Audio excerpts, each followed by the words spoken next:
Okie dokie, I believe we are all the way live. Hello and welcome to my graveyard. I am your host of the evening, the Cemetery Man from Salem, Mass. Always taking names and kicking candy ass live in living color here with you tonight, only on Grande's Graveyard and only on a very special Oscars edition of Grande's Graveyard. I'm here with one of my best friends in the whole wide world. You know him, you love him, the legendary Matteo Appendino. What's going on, buddy? It's all good, John. Thank you so much for the invite. And we look like $1 million, I think. So I think we're ready to go, and let's get it on. Yeah, I think we look pretty snazzy. I don't know. I don't know what. I know we do. Yeah, look at that. I'm thinking. Yeah, I'm thinking we're some lady killers over here. We may be way back in the Oscars. We got table 172. Shout out to Sal Saperstein. Absolutely. But tonight on Grande's Graveyard, Matteo was cool enough to come up with this great idea. And he said, Grande, let me throw this by you. And I was like, okay, always throw me your ideas. Because Matteo's got some great ideas. And he said, why don't we do an Oscar show around Oscar season where we talk about 5 performances each. We each pick 5 actors and their performances respectively. And we discuss how they were snubbed for Oscars in their respective year of performance. And I said, hell yeah. So you picked your 5. I picked my 5. We've got the ballot here, the envelope of fun. I've got 5 fun names in there. Matteo's got his ballots as well. So this was a lot of fun. So I just want to thank you for thinking of this, man. This is a fun show topic. Absolutely, John. It's also Oscar season, so like this year is later than usual because usually they're at the end of February. This time is going to be middle of March. But I've always liked to see the ceremony. Your majority of topics are horror, but I know that you're great also with not horror stuff. I'm the same. I grew up watching some horror, but also the rest of the genre of movies I like, and I like the ceremony, even if it's like a little bit, kissing each other's rears, let's put it that way, with, I'm the best, no, you're the best, but it's always fun to watch and to see celebrities and all that. I agree with you. I know a lot of people say the Oscars are very pretentious and the Oscars are very tough watch. I always like watching the ceremony just because I'm the same way as you. I love film, and I'm not just horror movies, despite that being my favorite genre of film. But I mean, this is a fun way to like celebrate it in a way, and I figured this would be a fun thing for the chat to interact with as well. So this is going to be a lot of fun here tonight. We do have a bunch of people in the chat. We got Miss C, Ciao, Grande, and Matteo. Hello, Graveyard friends. Welcome, Miss C. Hope all's well with you. We got Haddonfield Mascot, last week's guest in the Heezy. Hey, Grande, Matteo, and chat. Great episode. Yeah. Oh, thank you so much. I appreciate it. We had a great time, John and I. Slasher Fred putting the applause card in there. There we go. The teleprompter. Anthony Chabot, nice suit. By the way, seeing Scream 7 Monday. Well, I'm sure we're going to lose a lot of people tonight to seeing that new Scream movie, but I next to guarantee you this will be better. I'm going to go out on a limb and say it. John, high pressure from you, but I think we can do it. I think so too, with a lot less of a budget, I think. Absolutely. Iron Sabbath is here. Hello. They suited up looking good. Triple H, Horror Head Heather. Yeah, it's the Oscars. I don't have a red carpet. I may just be wearing pajamas underneath this, but don't tell anybody. We're cozy. We're cozy. I have a carpet. No, not red as well, but I have it. I have a carpet too. Yeah, mine's not red though. Probably going to have eventually add Jacob Elordi to this list. Okay, well, that's a shout out to this year's Oscar race, which I know Jacob Elordi is up for playing the monster, and Frank is. Did you see any of the movies that are up for Oscars this year? I actually was waiting a little bit. On my radar to watch, it's Hamnet. I want to watch Frankenstein. I watched it. Because I am a big Del Toro fan. And then Sinners, I have not watched it, but it's on my radar as well.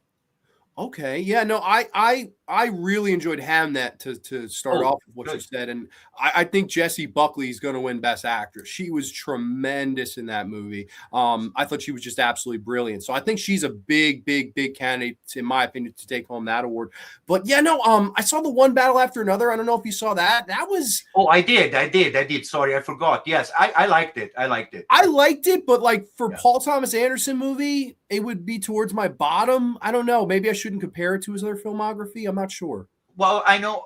Listen, I think that a movie like There Will Be Blood, man, it's up there on one of my favorite movies. I think it's shot well. Daniel Day-Lewis never disappoints, and that performance is incredible. Oh, totally. Yeah, Boogie Nights. I mean, I like a lot of Paul Thomas Anderson movies. I wouldn't say I hated it. I just was kind of like, that's it. Like, I guess maybe I expected too much. I don't know. And also another one that is on my radar. I completely forgot the title because I'm getting old, as you can see from the beard. Is the one for Best Actor, Mr. It's a title with 2 words. Mr. Mike, Mr. No. That is the Best Actor. The ping pong, the table tennis. Oh, Marty Supreme. Okay, perfect. Mr. Mike. That's what it should have been. I didn't remember what was it. How it's called again? Marty Supreme. Master Supreme, yeah. There was an M. There was an M. There was an M. Okay, there was an M. Absolutely. And that was it. One time during the Oscars, they did a tribute to horror movies. That I remember that I think it was Kristen Stewart came out. I was like, why? I guess because Twilight was big at the time, which is not a horror series at all, but they work with what they have, I guess. You guys look amazing. Michelle Parsons, check in. Welcome, Michelle. Wish I could stay for the show, but I'm on call in 4 hours and I'm working in the morning, so I can just say hi on my way to bed. No worries. We appreciate you checking in. Better to be on call, John. Better to be on call than watch Scream 7. Better to be on call. Yes, I would rather be on 4 hours of sleep than have to go watch pay money to go watch Scream 7. That's just it sounds like a nightmare. But Miss C says we have Oscar-worthy wardrobe. So yeah, everybody, cheers to a safe, happy, healthy night.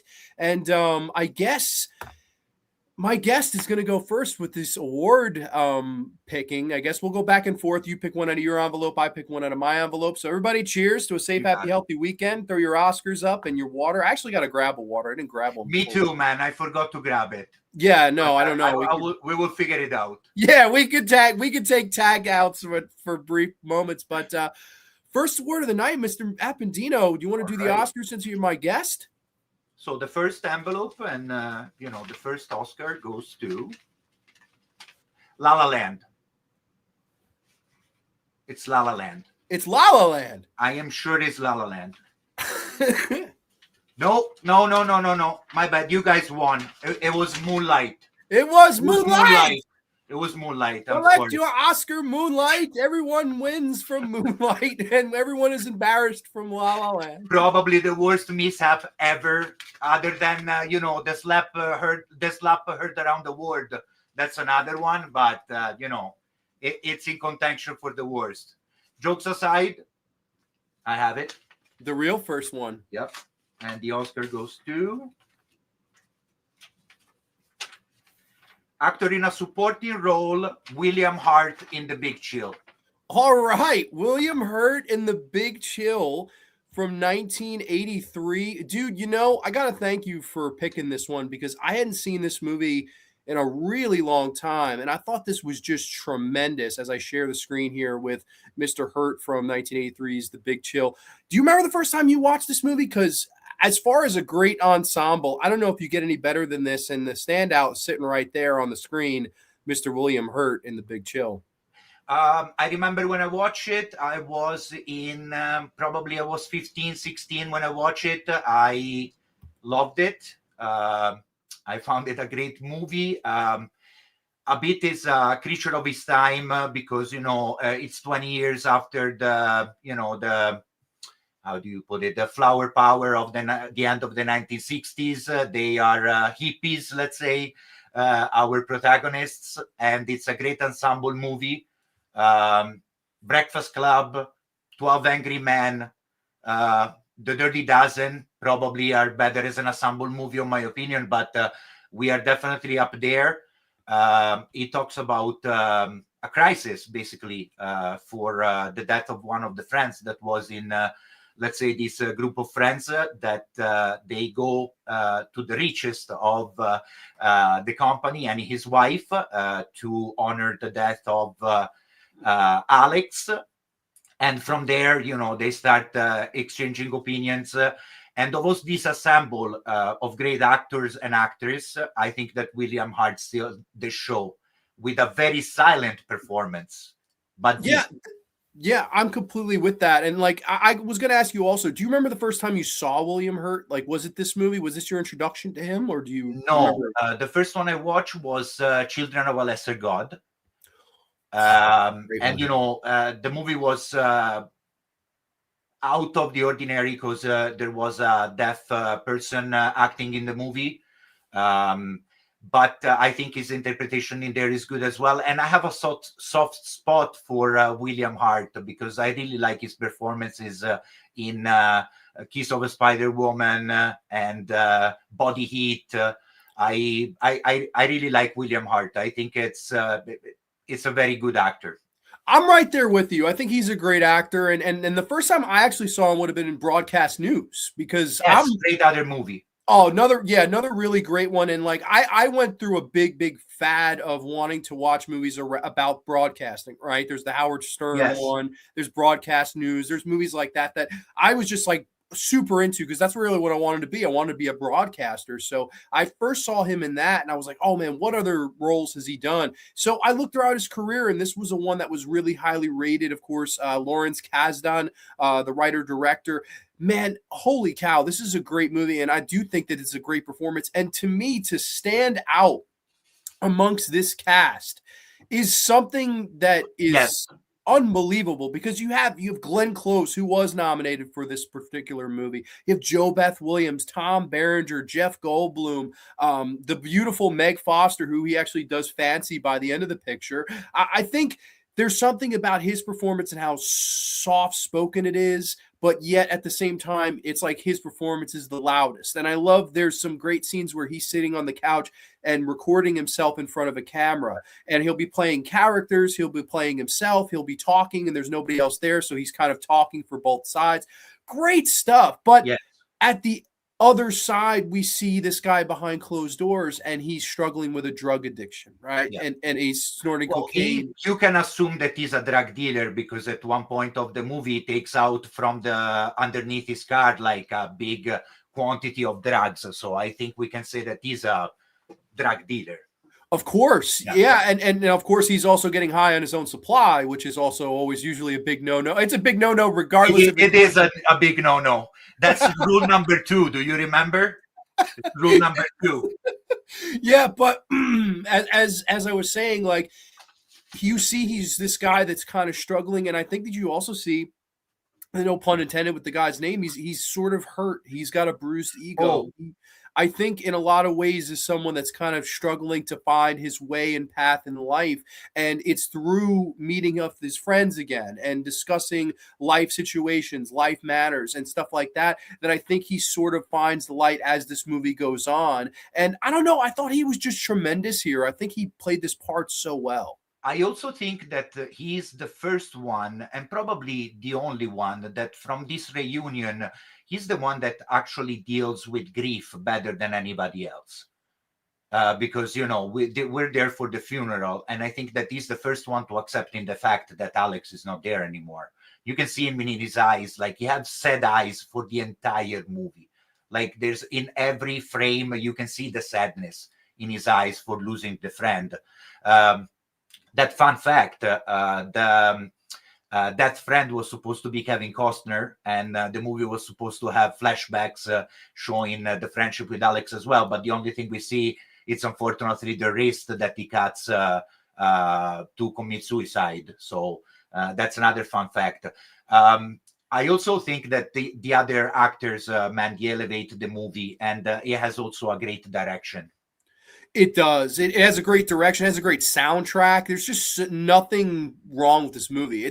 It's really a movie it's about relationships. It's about struggling. It's about sadness. It's about finding yourself through your friends. And I don't know, there's something about it that speaks to, I think, everyone. You may not be the William Hurt character. You may not be Glenn Close, but you may be somebody else in the shuffle. You may be a variant of more than one of them. And I think that the way it's all done, it's 2 hours plus, and they really have to carry a movie that's basically in one location and it's all dialogue. It's not much Yes. action or Yeah. anything like that.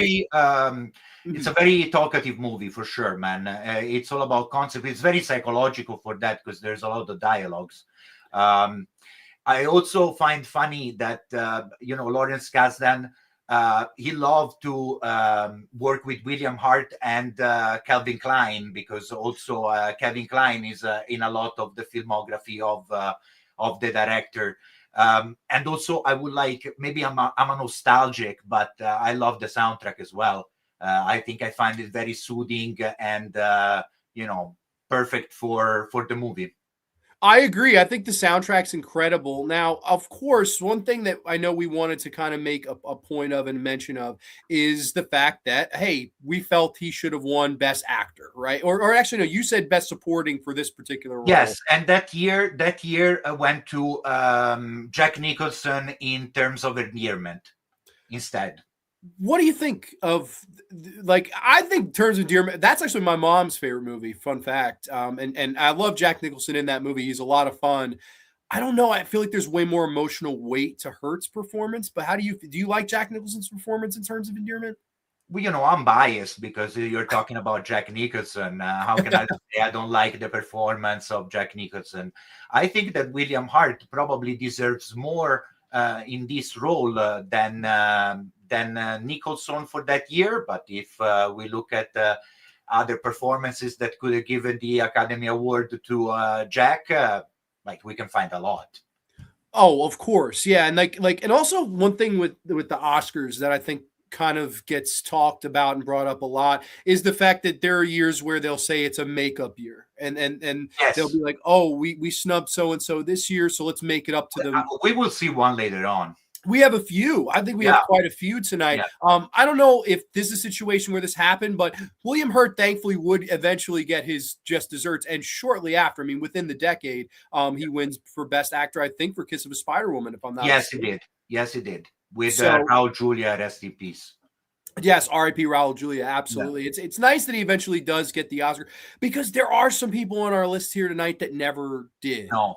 Or and never have. There's a couple people that are on this list that are still with us that have never won one. So never say never, right? The Brendan Frasers of the world and your John Waynes of the world, people that either won it late or won it after pretty much fading out of the public eye. It's never too late to say never, but I'm happy that William Hurt was recognized, and he had a tremendous career. Like, yes. I would point at this as one of his best performances overall, because it really to stand out amongst this ensemble is no small feat. Like, I think you could easily get lost in the shuffle, and somehow no one does. I think that's an amazing thing about this movie. Like, they all feel important.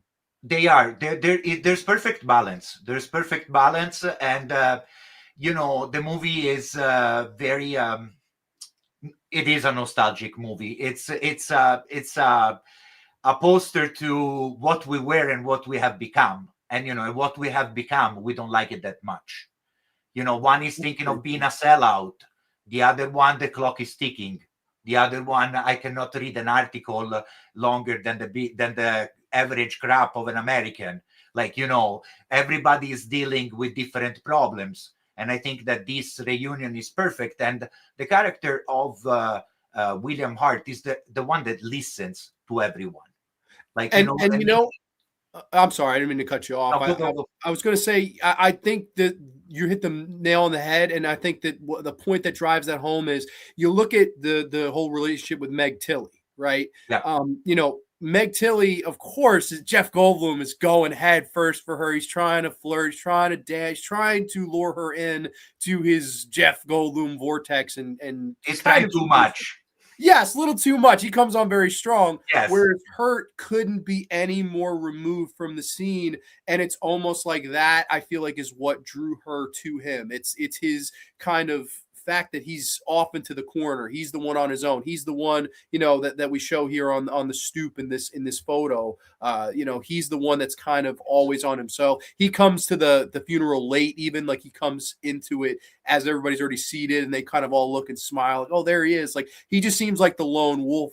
And then that's kind of, I think, what gravitates her towards him. At least that's kind of how I always saw it. And I like that the two of them end up together. It's kind One of sensation, John, that this movie gave me when I rewatched it the last time. It almost seems like he has two roles. He has the role of Nick, but he also has the role of Alex. It looks like that Alex leaves a part of Alex lives in Nick, and he shows with the compassion that he has for the partner of Alex, and almost looks like he's flirting with her, and she doesn't mind at all.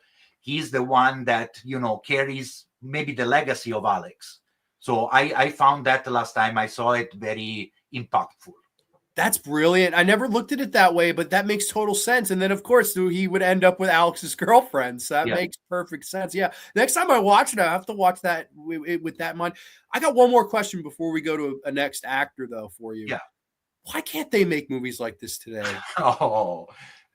You don't have to go too deep into that, but like, I swear to you, man, I watched this movie and I'm like, where like this could be recaptured. It's a bunch of people in a house talking. It really, I don't think it's too crazy to say that we could do a movie like this today, but it's so close yet so far away.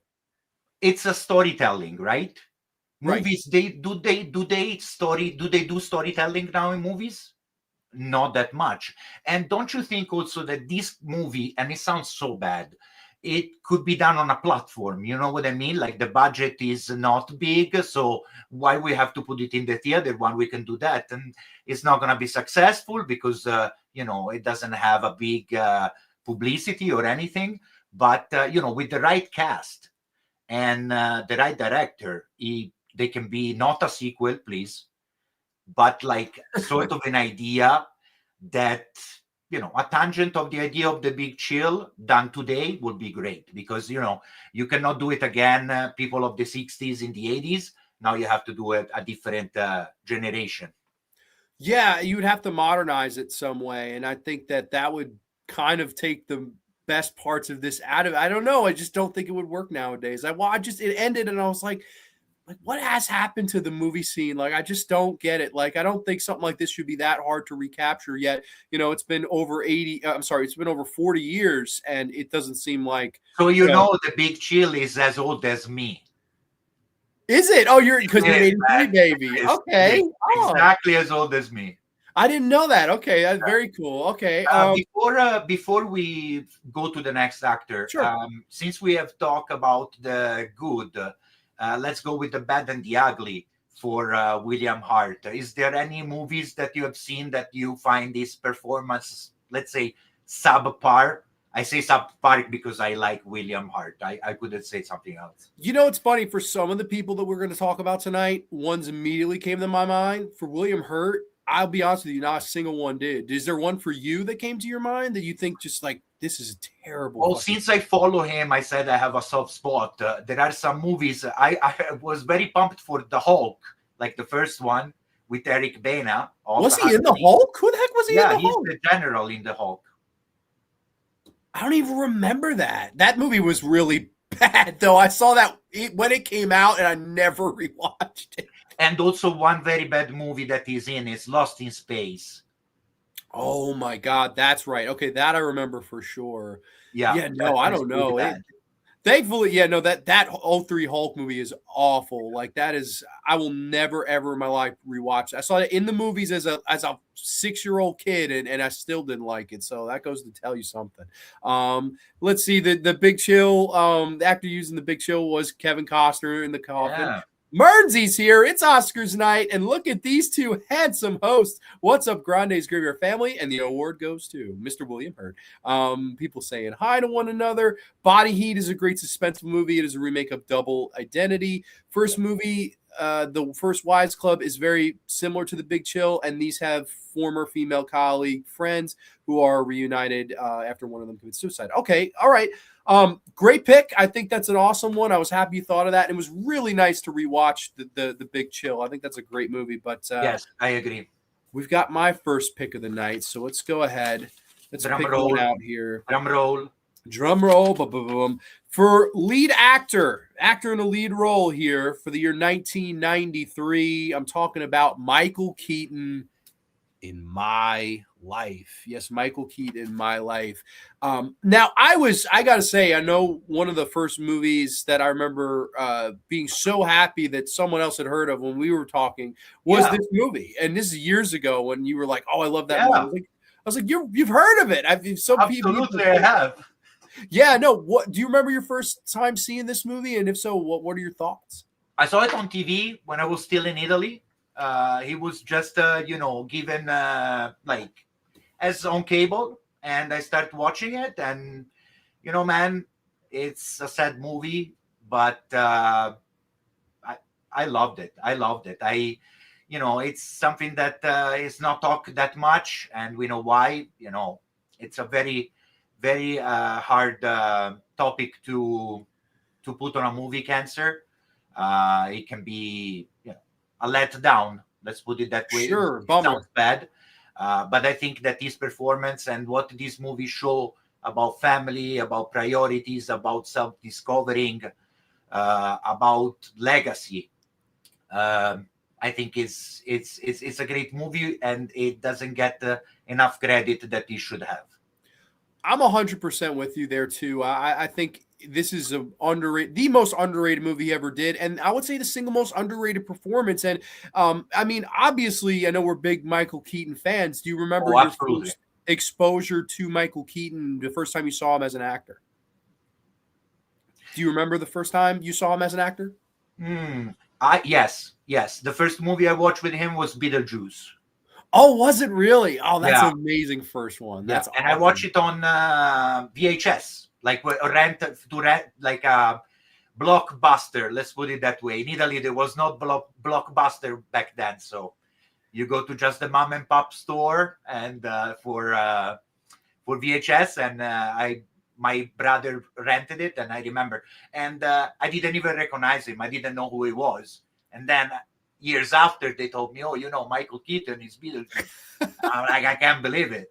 Right, yeah. Mind blowing. I wish it was something as good as Beetlejuice that I first saw him in. The first movie I saw Michael Keaton, I'm embarrassed to say, was Jack Frost. That was the first time which I wish it could have been something better, but it was Jack Frost, and I thought he was fantastic. And over the years, he's one of those actors that just is so endearing.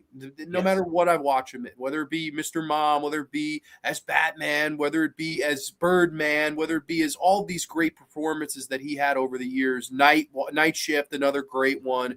The Paper. He's just one of those guys that's absolutely endearing.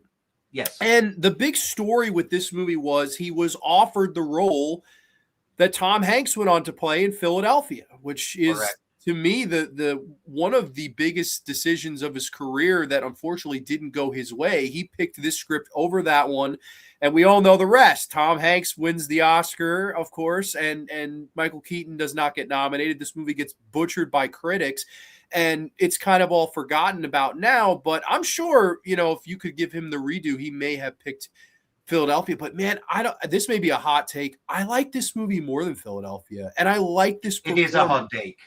It's a hot take, but I guess, okay, Philadelphia has more relevancy. Philadelphia had more to say. And then there was, of course, the whole AIDS epidemic. And of course, Denzel Washington is amazing in Philadelphia. It's a great movie, don't get me wrong. But to me, we're talking about very similar films at the same time. We're watching two men that we like die. That's the basis of both films. Yep. And I love how Keaton endears you to his character, as I'll share this again. This is a guy that he's a successful man. He's married to a beautiful woman played by Nicole Kidman. She's pregnant with his son, and he gets the news that you're terminal. You're dying. You are not going to make it. And there's a great scene where he barges back into the doctor's office, and he says, "You can't take that from me. You can't take my hope." I love how he gets so worked up and emotional, and Nicole Kidman's like, "Get out. Like, you can't scream in the doctor's face. What are you doing?" Yeah. But we watch as he starts to kind of face his childhood and things that didn't go his way, right? He tells his family in the opening scene, "I want a circus waiting for me when I get home," and there's no circus, and he gets upset, and he, kind of pushes him away from his family. He wants to conquer this big roller coaster that he was scared of as a child. There's these little things, this bucket list that he wants to complete before he passes, and through it all wants to leave vignettes for his son to learn who his father was, right? He's not going to be physically there to read him Green Eggs and Ham. He's not physically going to be there to show him how to shave, right? These are things that he's going to miss out on. And it's not about the sadness of losing your life and obviously the disease that eats away at him. It's about making your life impactful and worth living afterwards, right? After you kick the can, if you will.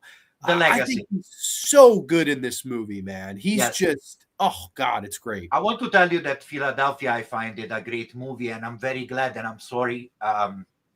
It's a great sliding doors if Michael Keaton would have done Philadelphia, because I think that put Tom Hanks on the map. It did. It skyrocketed his career. The year after, he goes and does a great performance as Forrest Gump. The movie, it is definitely underrated. I love the roller coaster scene, even if it's a little cliche, but I find that's a great scene. One thing that is funny is that the director, he's about mortality as well. He always have that topic in his movies, because he's the same as Ghost and Jacob's Ladder. So right. He's someone that likes to play with mortality, with the man, perspective and priorities, and all this. Overall, I think it's a great movie, and if you guys have not seen it, you need to watch it. I agree. Am I crazy? Shouldn't this movie have been up for things too? Like, what do you think was the disconnect with critics? Like, because they butchered it, and the movie was not like the movie to this day. You cannot get a Blu-ray of this. This movie has not ever been released in HD, and I don't get. I don't want to make a bad joke, but maybe they have chosen the wrong illness. I'm sorry, but hey, my graveyard is your graveyard. Joke away, my friend. Okay, so they wanted to HIV back then was something that a lot of people were going through, and it was like an epidemic. So I think that movie Philadelphia put it on the map for the masses, to know what was going on, and it's a disease that was ashamed in the 80s. We didn't know how they got transmitted. And we were discovering more and more, and there was more tolerance for the patients. So I think that's probably the move that make this movie tank. And at the same time, as you said, the critics were pretty bad with this movie. They destroy it. Let me ask you this too. Let's and I completely am with what you're saying, because I think and you want to talk about bad choice of words. I'll say they picked the sexier disease. They did. There's no question about it. Yeah, I'll say well in my graveyard too. I don't think we're saying anything too crazy, but I think that's the case, and I think that's what happened. And here's what also I think. Do you think the Academy Awards sometimes will go with something like that as opposed to something that may be superior as a film?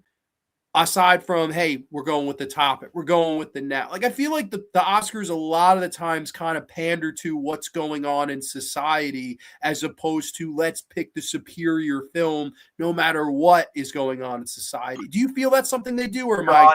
You want me? I don't know if I'm okay with what I'm going to say, but at the same time, an Holocaust movie is always going to have success, one way or another, right? Because it's an argument that, it's a tragedy.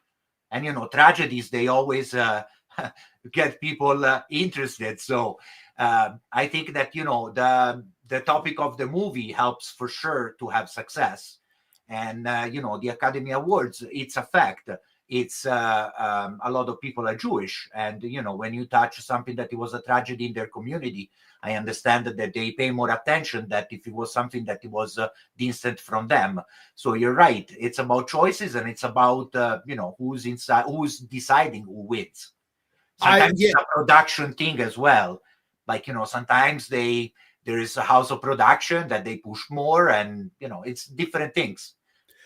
Yeah, no, I hate that plays into it. I really do. I know, I get that obviously everyone will have more of a dog in the proverbial fight, right? Because there's 10 nominees, right? Back in the day, it used to be 5 movies for Best Picture. And then I think in the late 2000s, that changed to 10. They had 10. No, I think 5 was enough. I do too.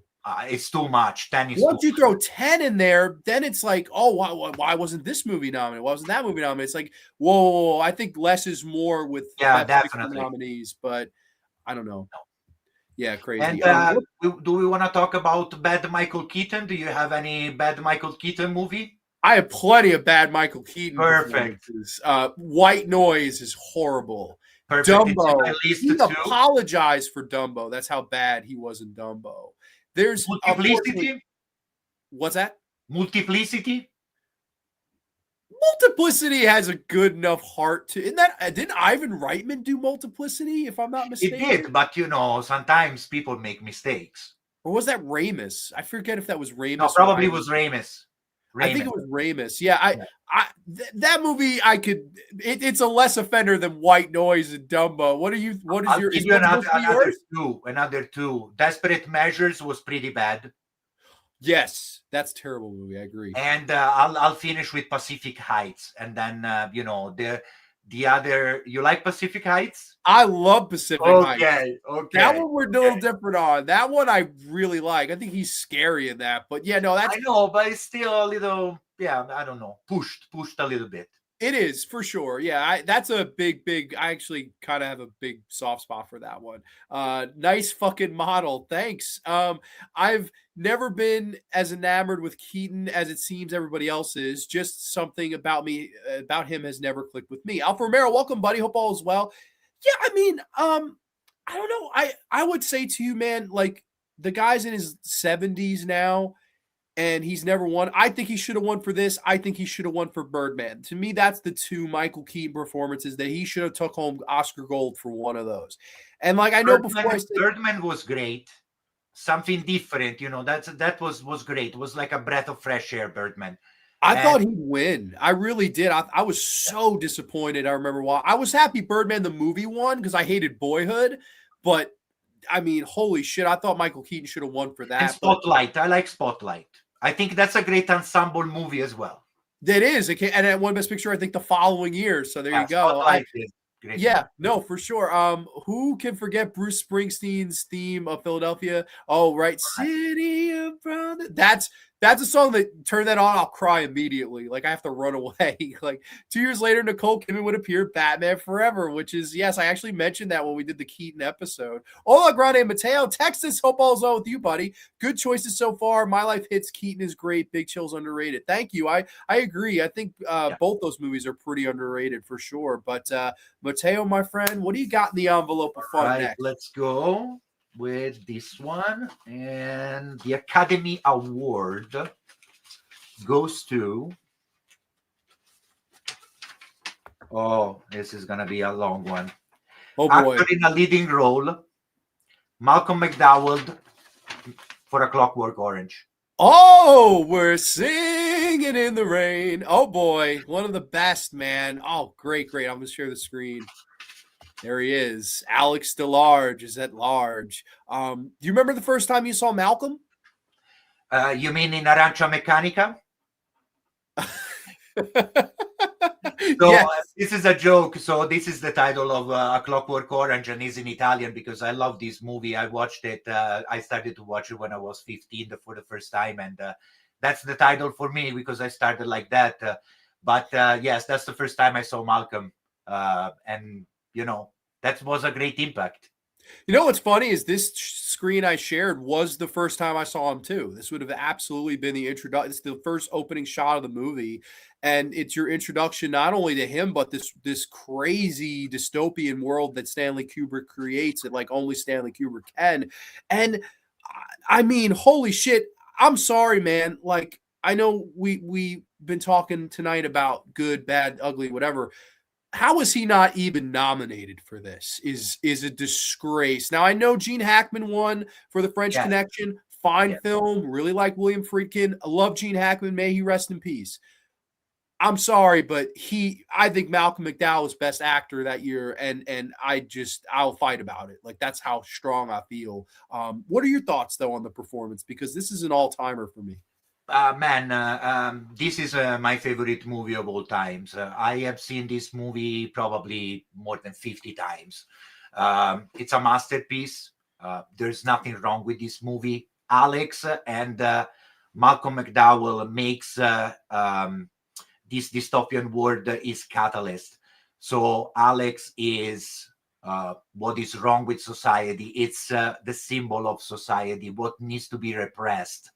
And, we see it from his perspective, though, because he almost he narrates everything. So he's the protagonist that tells you the story of his life and what he changed. Kubrick is a genius in this movie. There are slow-mo, there are fast-forward, there is cartoon. Classical music. Ludovico technique. I love in this movie, man. I love the sequence where Kubrick make us basically enter his world when he moves the camera from dancing with Beethoven, and we see the Jesus Christ dancing the can, and then we see his face at the end that he almost looks like a vampire in that shot. And the movie doesn't makes you believe that you're in the near future. This is gonna happen. That's how Kubrick made history and make this a masterpiece. And talking about McDowell with his laughing, his facial expression, his movements, choreography, he makes this world happen, and he deserves an Academy Award. I am wholeheartedly with you, and I don't know if did you ever read the book by Anthony Burgess? I did. I did too. Like reading the book and then watching the movie too. It's like he's dead on. Exactly what you read in the book is exactly what you see on the screen. He got Absolutely. Not just the best of an on-screen, but from the adaptation of the book to screen. It's an incredible performance. And yes, he embodies Alex DeLarge. Yeah. It's the whole getup, the facial expression, the addition to Singing in the Rain, which of course wasn't something they had planned, and he had improvised. And they had this famous story is he and Kubrick went down, they bought the rights to Singing in the Rain so they could use it. And there's a great story where they saw each other, Gene Kelly and Malcolm McDowell saw each other at a party years later, and Gene Kelly just like, get the fuck away from me. Like, seriously. I believe it. Was seriously upset with him, He was like, oh, hey, nice to meet you. He's like, get the fuck away from me. Like, crazy if you to think about that happening. But that speaks to Malcolm, and of course the whole psychology of his character, a man that has chosen evil, that leads his droogs by night and drinks drug-laced milk and has forced upon intercourse with women that do not want to have intercourse with him, and of course cuckolds the man in front of violence with old people and other gangs of the city, until he goes to prison and weasels his way out and kind of talks his way out into this Ludovico treatment where he's going to, you like going to the pictures. Yes, just like going to the pictures. And I love some of the dialogue because it sticks with me to this day. He says a great line: the colors of the real world only seem really real when you video them on a screen. And like that yes. To me it's why I love movies so much. Like, it makes it feel really real. I think I've never heard somebody put it that way, but that's exactly what it is. And he's so good as this character who finally is cured and released. And we watch as his life crumbles as soon as he's left out. His mom and dad have rented his room. They've moved on. Have found a new son, basically. Yes, and the whole and he's so distraught about it. The bums that he had beaten up earlier in the film, they in turn beat him up. His droogs are now police officers. They're back and they're gonna vindicate themselves. Yeah, it's like he replays his whole life now as this man who can't fight back, who can't choose the path that he's chosen before because of the sickness he feels when he hears Beethoven's Ninth. And where else would he wind up but the front door of the professor that he cucked in the beginning? Yeah. So good. I love how this movie plays out. I agree with you. It's a masterpiece, but I really think McDowell drives this home, and it always kind of behooved me that, okay, it's one thing to go Hackman over him if they were both nominated, why was there no nomination here? I don't get I think the why. movie at the time was too aggressive and too forward for the palette of the Academy. That's my guess. But if you think about it, I don't think that Gene Hackman spoke a different language, because basically Alex speaks a different language, because in the future, that in the dystopian future, they speak a different English that is completely different than the one that you speak. I don't want to say that I speak English; that would be too much. But he has basically he had to learn an all different language, and that's another difficult thing to do. And what you were saying, there are some expressions, man, that you cannot take out from pop culture, like the picture of the droogs that are in the Caloca bar, drinking the milk plus. With the different mannequins and all the writings in black and white in the back, and them with the hat. It's iconic, man. It's pop culture. So I'm not like this movie. We can talk for hours if you want. Like there's We so really many. could. That's just because Yeah. this is other than like this is my number 2 favorite movie. Like it's Dawn of the Dead and it's Clockwork Orange is number 2. It's always been that So way. do we want to talk about the moral or non-moral? So at the end of the movie, there is not a moral of the movie, because the movie is telling you this person is evil. We're gonna change it, but it's a man without free will, a real man, because that's what's happening, right? Because Sure. he get taken out of the free will of deciding if he wants to do evil or good, like you are in your life, or you're chaotic or you're good. So it is a man without free will. At the end, we find out that he's not, because he tried to, hand his own life.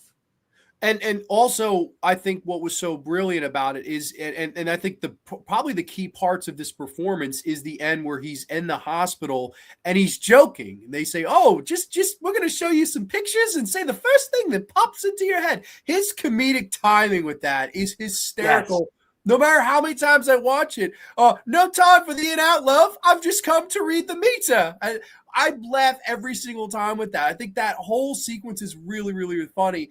But then, of course, the director comes in and he's feeding him the steak. And, he's like, I want to make sure that we're on the same page. And McDowell just opens his mouth like, keep feeding me my steak, buddy. Don't get any ideas, and he's going to use his leverage against the state and be himself. And I was cured all right. I'm going to live the rest of my life as a victim that will be, of course, accommodated by so the state doesn't look bad.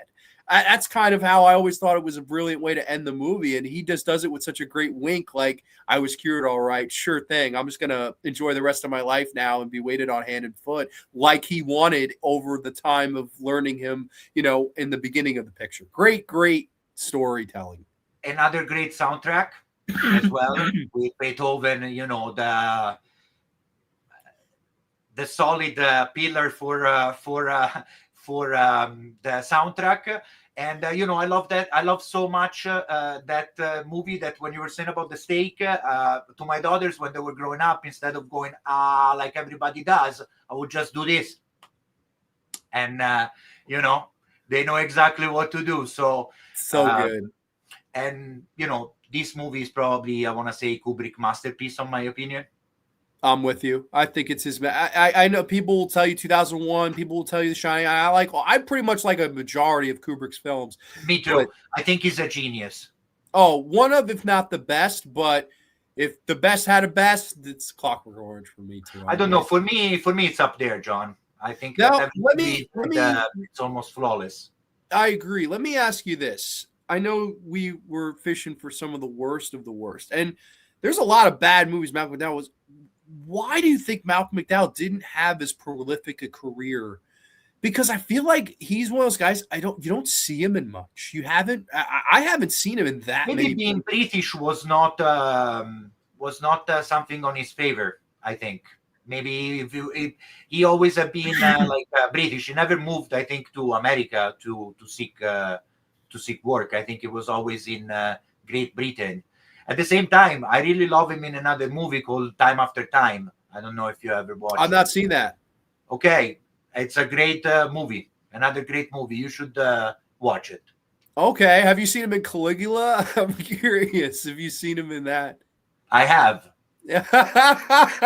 You've really seen him then. Iron Savage says, first time I saw Malcolm McDowell was in the Tales from the Crypt episode, The Reluctant Vampire, which is a rough episode, unfortunately, of Tales from the Crypt. Also in Cat People, though. Right. Yes, that's right. Yes, he is. Clockwork Orange, very suspenseful. This one I agree with 100%. Okay. It pisses me off he didn't get one for this flawless movie. I agree. I think it's a flawless movie. The movie, it's incredible. Yeah, no, I agree. The trailer of A Clockwork Orange doesn't give much of the plot away, has flashes of imagery, which is a lot like the trailer to Doctor Strangelove. Okay, so very interesting here. Yeah, Malcolm McDowell for Clockwork Orange, I think, is one that I think totally should have won and or been nominated. My God, how the heck was he not nominated? It just bothers me to no end. But I don't know. It's the Academy, my friend. It is the Academy, and they make mistakes from time to time. But Malcolm McDowell, I'm happy that we gave him some praise here on Grande's Graveyard here tonight. Look at that look, man. Come on. Iconic. Do you ever, I'm not sure if you're one for this. Have you ever cosplayed before? No, I have been to conventions, but I've always went there like a civilian. Okay, yeah, I'm the same way. I appreciate people that do, but I just don't. I don't like. I've seen people dress up as them. That's why I ask, because I've seen a lot. I take myself not too seriously, and I think that with all the respect for people that cosplay, I think they take it too seriously. Fair enough. That's a fair enough statement, my friend. And with that, we've got the envelope of fun. My next pick here.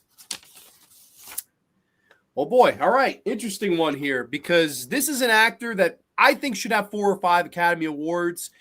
He has just one. I know. Well, at least he has one. At least he has one. He's been nominated a whole bunch of times. I'm talking about one of the all-time best. Leonardo DiCaprio in The Aviator. Yes, Leonardo DiCaprio in The Aviator. Do you remember the first time you saw Leo? Titanic, 1997, in the theaters, with all the little girls screaming how beautiful it was. Oh, so yes, I do remember. Yeah, no, I saw him. What was the first movie I ever saw him in? I can't even think, man. I think it might have been Catch Me If You Can. That might have been the amazing other movie. That's another great movie, and he's one of those guys. Like I said, I think he should have won for several different movies, man. Like there's so many great Leonardo DiCaprio performances out there, and this is another one as he plays Howard Hughes in of course Martin Scorsese's The Aviator, and holy shit, man! Oh, and another great director, eh? Another great director that he would go on to work with so many times over and over again. And I think that, of course, playing Howard Hughes was an amazing, amazing performance in and of its own right, because he was just a great character to kind of portray in a movie like this. And, of course, you have Cate Blanchett as Katharine Hepburn in the movie. So many good. What's that? Gwen Stefani. Gwen Stefani, that's right. Gwen Stefani plays one of the girlfriends in the movie. Yes, that's great. Do you? What are your thoughts on The Aviator, man? I think that for handling a biopic as a protagonist for 3 hours, it takes talent, and I think that Leonardo has shown that in this movie. It takes big actors. We will see another one later on. That doing a biopic for 3 hours, it's not something simple, and especially if your character it's someone that is as interesting as Howard Hughes. That if we look at very important people or celebrities now, he was eccentric, but not as bad as some of the celebrities that we are seeing right now. So he was a genius, Howard Hughes. He was a philanthropist. He was, in the private life, he was a bit of a freak. But I think that DiCaprio really show every angle and every perspective of the character. And I like the biopic. I think, I was going to say that Martin Scorsese did a great job, but it would be like saying good morning.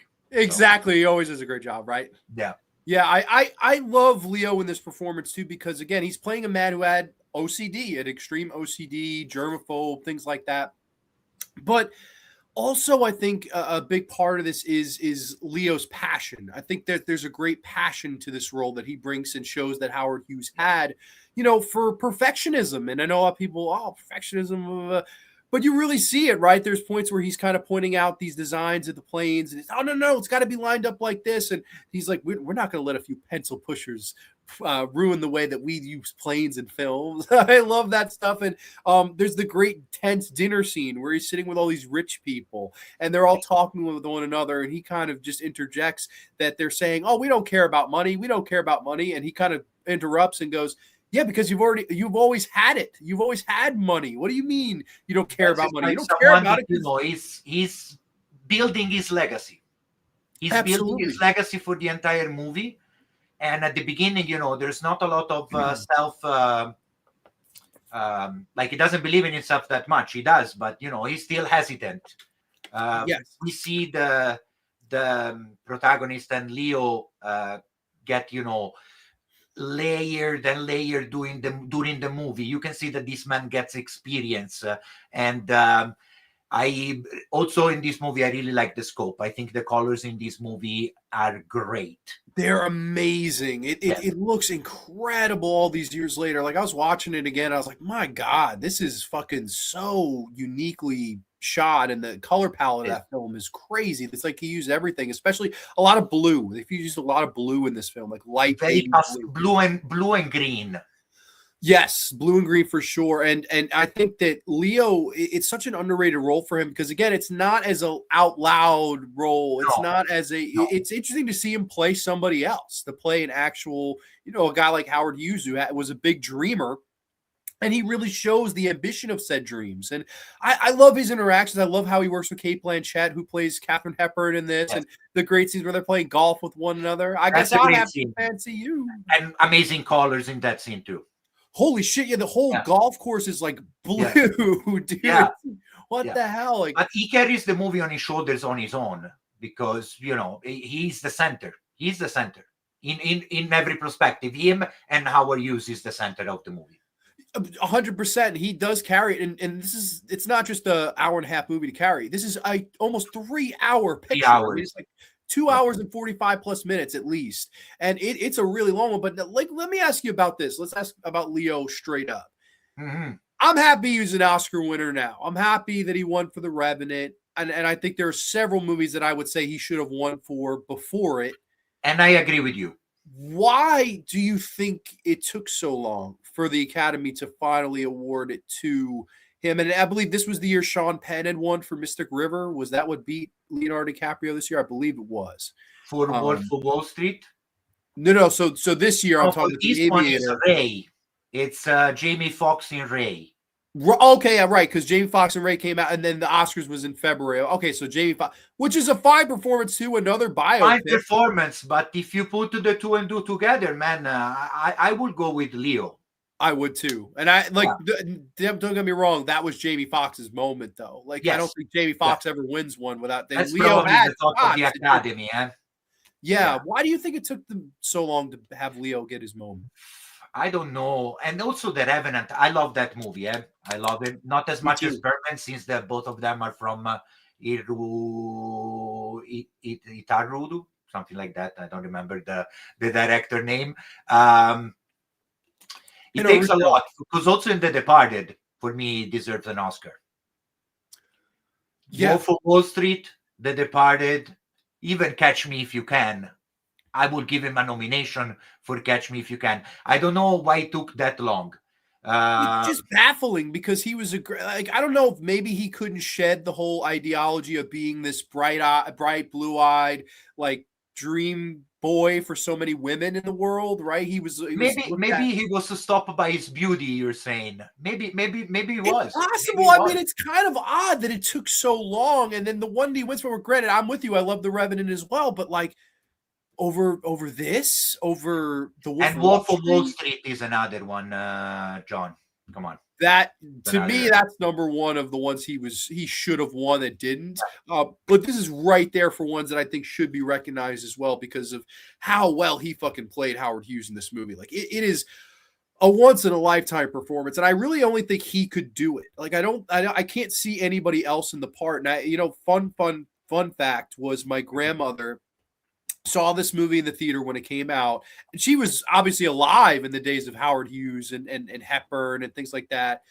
And she came back. I'll never forget this. I was maybe 7 years old. She sat down and she looked at me and she was like shaking her head. I'm like, what? I was like, do you like the movie or not? She goes, it's amazing. She's like, it really was like watching Howard Hughes and Katharine Hepburn. Like, she couldn't get over how accurately they were acting, to the people that she grew up watching. And she was a big Katharine Hepburn fan. So to see her and like her real like shock of it, I was like, that's what cinema's all about, man. Like her fucking stunned reaction. Do you think this movie is a little forgotten? Because it was a big success when he came out, but then it went a little bit it faded away a bit, I think.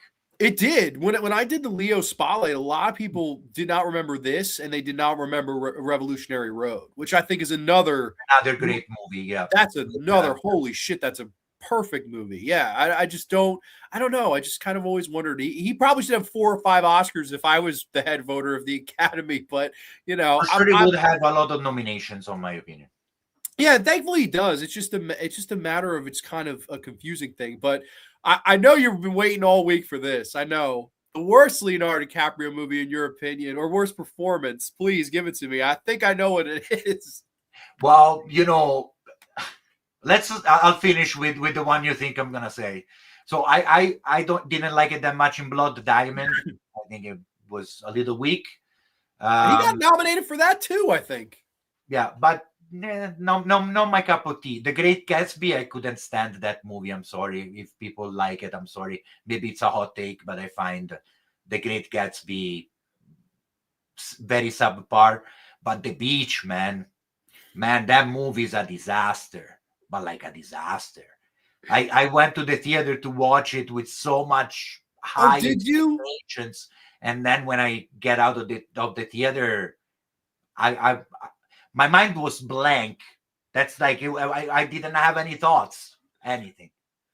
Oh my god, dude, that's hysterical. Because I'm a huge fan of The Beach. I think that's like one of his best movies, and like I understand I'm in a very small minority of thinking that, but I don't know. I love that one.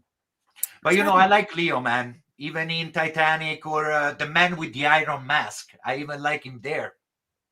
I like him, but the movie is pretty rough. As far as him being bad, I don't know if that's even possible. Like, I'm trying to think of performance. I'm a Musketeer kind of guy, so I like Musketeer movies. I don't know why. Here's a real controversial one, maybe. And if Mernzi's here, he's gonna throw tomatoes at me. Killers of the Flower Moon. I did not like that movie. I didn't think he was very good in it. It's not for everyone. I would even say the One Battle After Another. I don't think he was Oscar worthy in that. Academy Award nomination. Like, I love Leo, but I don't know. Yeah. That one feels like Killer of the Flower Moon is probably worse than One Battle After Another. The performance. I would agree. I would agree with that. Yeah, I don't know. It's not a big. For some reason, that one just doesn't do it for me.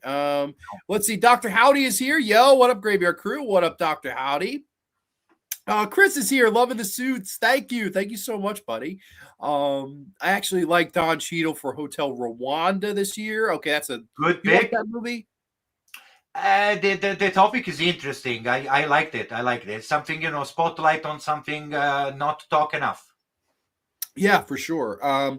He should have won for What's Eating Gilbert Grape. That was my first exposure to Leo as a kid. I was totally convinced he was actually retarded until I saw him in Titanic. Holy shit! Wow, that's something else. That's a great performance too. Yeah. Did you know that Corey Feldman apparently was cast in that role first?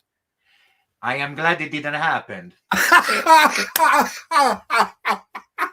glad it didn't happen. I cannot even figure it. I cannot imagine. Like, my imagination doesn't go that way. I cannot. No. Oh shit, that was funny. He was fantastic. Wolf of Wall Street. I agree for sure. Leo was one of the best. There shall be no beach hate. The beach is fucking rad. Okay, another person with me. You were talking about Wolf of Wall Street beef. Wall Street beef. Oh, okay. He's talking to beef or stew. Sorry, I was confused. I'm like, we don't have any beef with the fucking Wolf of Wall Street. Leo was a bad guy in Django. Love him. Oh, yeah, that was another great performance. Yes, he's so fun as fucking Calvin Candy. So fun. I can actually see Corey in that role.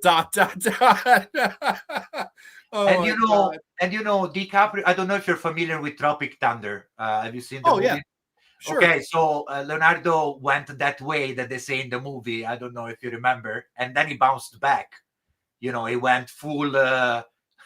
I cannot say that word that they say in the movie. I don't want to be disrespectful, but if he went, full disabled, and he bounced back. Usually they say in Tropic Thunder, then that is very hard to do.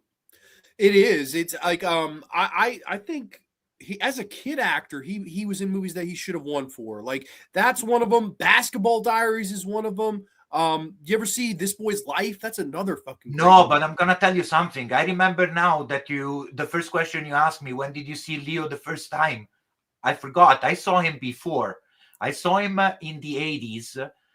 There was a series called The Growing Pains. Oh, yes. So I saw him there first, but I didn't know who he was. And Okay. even after Titanic, I didn't know. And then I figured it out, seeing his filmography. And I'm like, I cannot believe it. But yeah, I saw him there first time. Oh, there you go. That's how old I am. Matteo is the man, so that's all that matters. But Leo, congrats, another Oscar for you, man. my friend. What do you got next for us, Matteo? All right, let's go with. All right, and the Academy Award goes to actor in a leading role, Jim Carrey for The Truman Show. Oh, hell yeah. Okay. Jim Carrey, love here. So let me share the screen. A movie a bit ahead of his time, I want to say. Little bit, just a little bit. Dude, tell me, man, do you remember the first time you saw Jim Carrey? Oof, Ace Ventura, Pet Detective. Was it really? I would have been The Mask. Yes.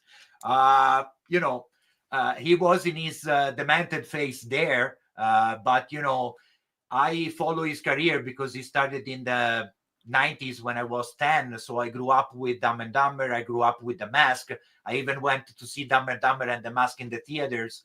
And then I see him growing until he gives this performance, man, that it was unexpected. It was always typecasted. And then you have a movie that the movie itself, it's something completely different that, depicts reality like probably now, like, do you see now, John? Because I thought about it when I rewatched it for the show. I'm like this can happen. Like the times that we're living now, I can see this happening, like of one person being not knowing what's going on around him, and it's all a farce. I mean, sure, everything is controlled. I can see it happening. It's a movie ahead of his time, and his interpretation, serious interpretation, in this character of Truman Burbank. It's great and Oscar worthy, if you ask me. I'm completely with you. I would say that this might be one of the biggest snubs ever to me. The fact that he wasn't nominated is a disgrace. Like, I believe this went to A Life is Beautiful, right? Roberto Benigni, yes. That is from Florence Like Me, but to be honest, I'll take Jim Carrey over Roberto Benigni any day. And I don't want to say the same thing that I said last maybe 15 minutes ago, but that's the last episode. Mario Bava was very upset with Matteo's selections there, but yeah, no. I'm right there with you, and I think Jim Carrey should have not only been nominated, but he should have won because, okay, we throughout the years leading up to this point had seen Jim Carrey as mainly a comedic actor. Yeah. I love The Mask. I love Dumb and Dumber, Ace Ventura, Pet Detective, When Nature Calls. They had him as the Riddler. He was everywhere in the mid-90s, right? The Cable Guy. So many great, fun performances. And finally, we get to hear where he's playing Truman Burbank, an ordinary man in an extraordinary situation who lives in Trumania, and it's all a show, and we all watch it on a daily basis, and it's kind of a critique on the television show, right? And that's what Peter Weir was kind of going for with his direction and all the fun places where we can put the camera throughout the town.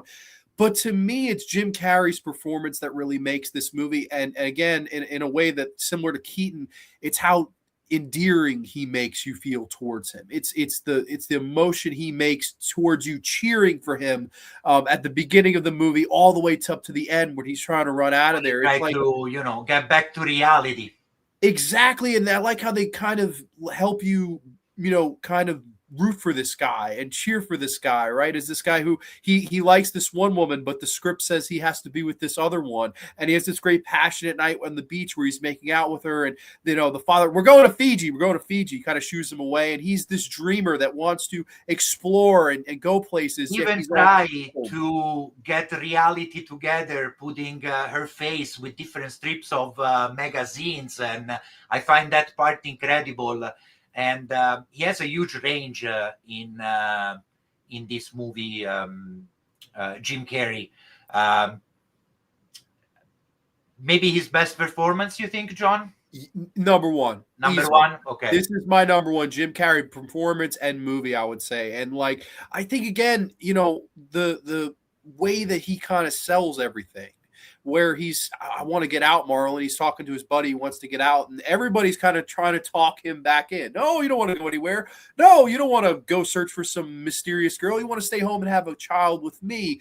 And he's like, I'll cross my fingers. He's slowly but surely figuring it out. He's slowly but surely kind of seeing that it's a ruse. Everything's a ruse around him. He's studying very, cautiously. And then every morning, the whole, hey, in case I don't see you, good afternoon, good evening, and good night. Good night. And it's all a build up into the third act where he finally says, I've tried to drive out, no avail. I've tried to run out, no avail. I know I'll take the boat and run and go out, where no cameras. But he has to face his fears before he can escape, right? That's one of the parts that I like the most. You have to face your fear if you want to escape. You have to, yes, and to me, the brilliance of the Kristoff character, Ed Harris, who was nominated for an Oscar, and we love Ed Harris, but great character as well. He's great as Kristoff in this, the creator, Kristoff. I thought that he was fantastic in this. And he tries to talk Truman back into it. To me, the scene where he should have got the proverbial Oscar is when he decides, Kristoff says, drown him. Yeah. He's like, what do you mean drown him? He's like, turn up the wind. They turn up the freaking air weather making machine, I guess, and they're drowning him. It's raining sideways, and he's kind of fighting, and he goes, "Is that the best you can do?" I was a drunken sailor early in the morning. So great, his energy and defiance of "fuck you," I'll drown. And Giamatti says he's going to drown, and he doesn't even care. Yeah, I love that stuff, man. And what do you think of the ending of this movie? Well, the ending is great, Shakespearean ending. Yes. Shakespearean ending with a speech and explaining. It's almost I would say Shakespearean, but also has something divine, right? Because he's talking with a voice from the sky that comes from the moon, right? So he's sort of his father, his creator that speaks with him, right? Right. So the end, I think, is great. Door shut, and movie ends. I love the product placement in this movie. That there's a commercial about things. That's how we get the money. One scene that I love is that when it's pitch black and for looking for him, they make the night becomes day in a second. And as we were saying, that's something that can happen. You can see all the people attached to the TV. Well, think about if there were cell phones now, like how much Truman followers of Truman we will have, right? A movie ahead of his time, and a great interpretation by Jim. I'm with you completely. I think it's a great performance, and I think that, I don't know, I always felt that Jim Carrey, it's weird, he won the Golden Globe for this. Yeah. He wins the Golden Globe the following year for Man on the Moon, which actually I don't like. Do you like Man on the Moon? I am not a big fan, but I love Eternal Sunshine of a Spotless Mind. I love that way more too. That to me is his second best performance. Yeah, because I can't watch that movie without crying. I've never watched that movie and not cried. It's painful for me. But yeah, no, he wins the Globe for that too, but wasn't up for an Oscar for either. He's never been nominated for an Oscar. Why do you think that is? Is there a standard? Typecasting. The Academy Awards wants to see a trend, and I think that the Academy Award really don't understand comics. People that, you know, it's harder to make people laugh than people cry, I think. And you know, Jim Carrey has always be typecasted as the dummy, the person that does different faces, never being taken seriously, unfortunately. But there are some interpretation of Jim Carrey, like, you know, Eternal Sunshine of a Spotless Mind and The Truman Show, that shows the range that he has, and more recognition would have been great. Yeah, and he's done serious roles. Like he did the I Love You, Philip Morris. He did The Man on the Moon. He's done serious roles. It just seems like they don't see him like they've seen some other comedic talents that have either won or been nominated for Academy Awards. Like It's kind of crazy to like they nominated Robin Williams a whole bunch, and I love Robin Williams, but like why Robin all these times and not an actor like Jim Carrey? Like because again, Robin Williams took him a bit to be up there because he started in the beginning of the 80s, and like his first one was in 1989, I think. It would have been Good Morning Vietnam. Would have been the first one, correct. You're right. Yeah, and like I don't know. I guess I look at something like that. I looked at them as very similar. Like those are two of my favorite actors ever because they could make me cry of laughter, but they could also make me cry genuinely, and that's hard to do. The man has a huge range. Yes, for sure. There is a couple of disasters in his career, but that's okay.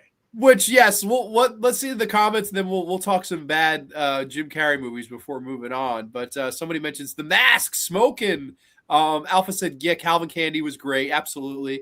Liar Liar was the first exposure to Jim Carrey, great one, really fun. That's my dad's favorite. I just watched this again not too long ago. I never realized the similarities with John Carpenter's They Live. Interesting.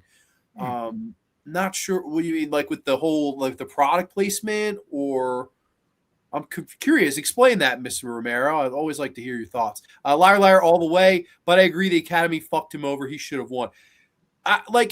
Again, no disrespect to Roberto, but holy shit, man! Like he makes you feel for him in this movie. Like by the end, you're literally Roberto, man. They show the people on the screen of the movie yelling at the screen, "Hold on, Truman, hold on!" And that's what you're doing in the movies. It's almost like a meta look at it. Like this is what you're doing right now. I love that. I think I prefer his performance in Eternal Sunshine. Love Eternal Sunshine too. I'm right there with you. When Jim grates his neighbor, it feels like a spoof in those 19. Oh, he greets him. Yes, totally, like something like that, like Pleasantville. Same reason Sandler wasn't up for Uncut Gems. Yeah, I mean, I like him in that movie, but I found the movie boring. Sorry.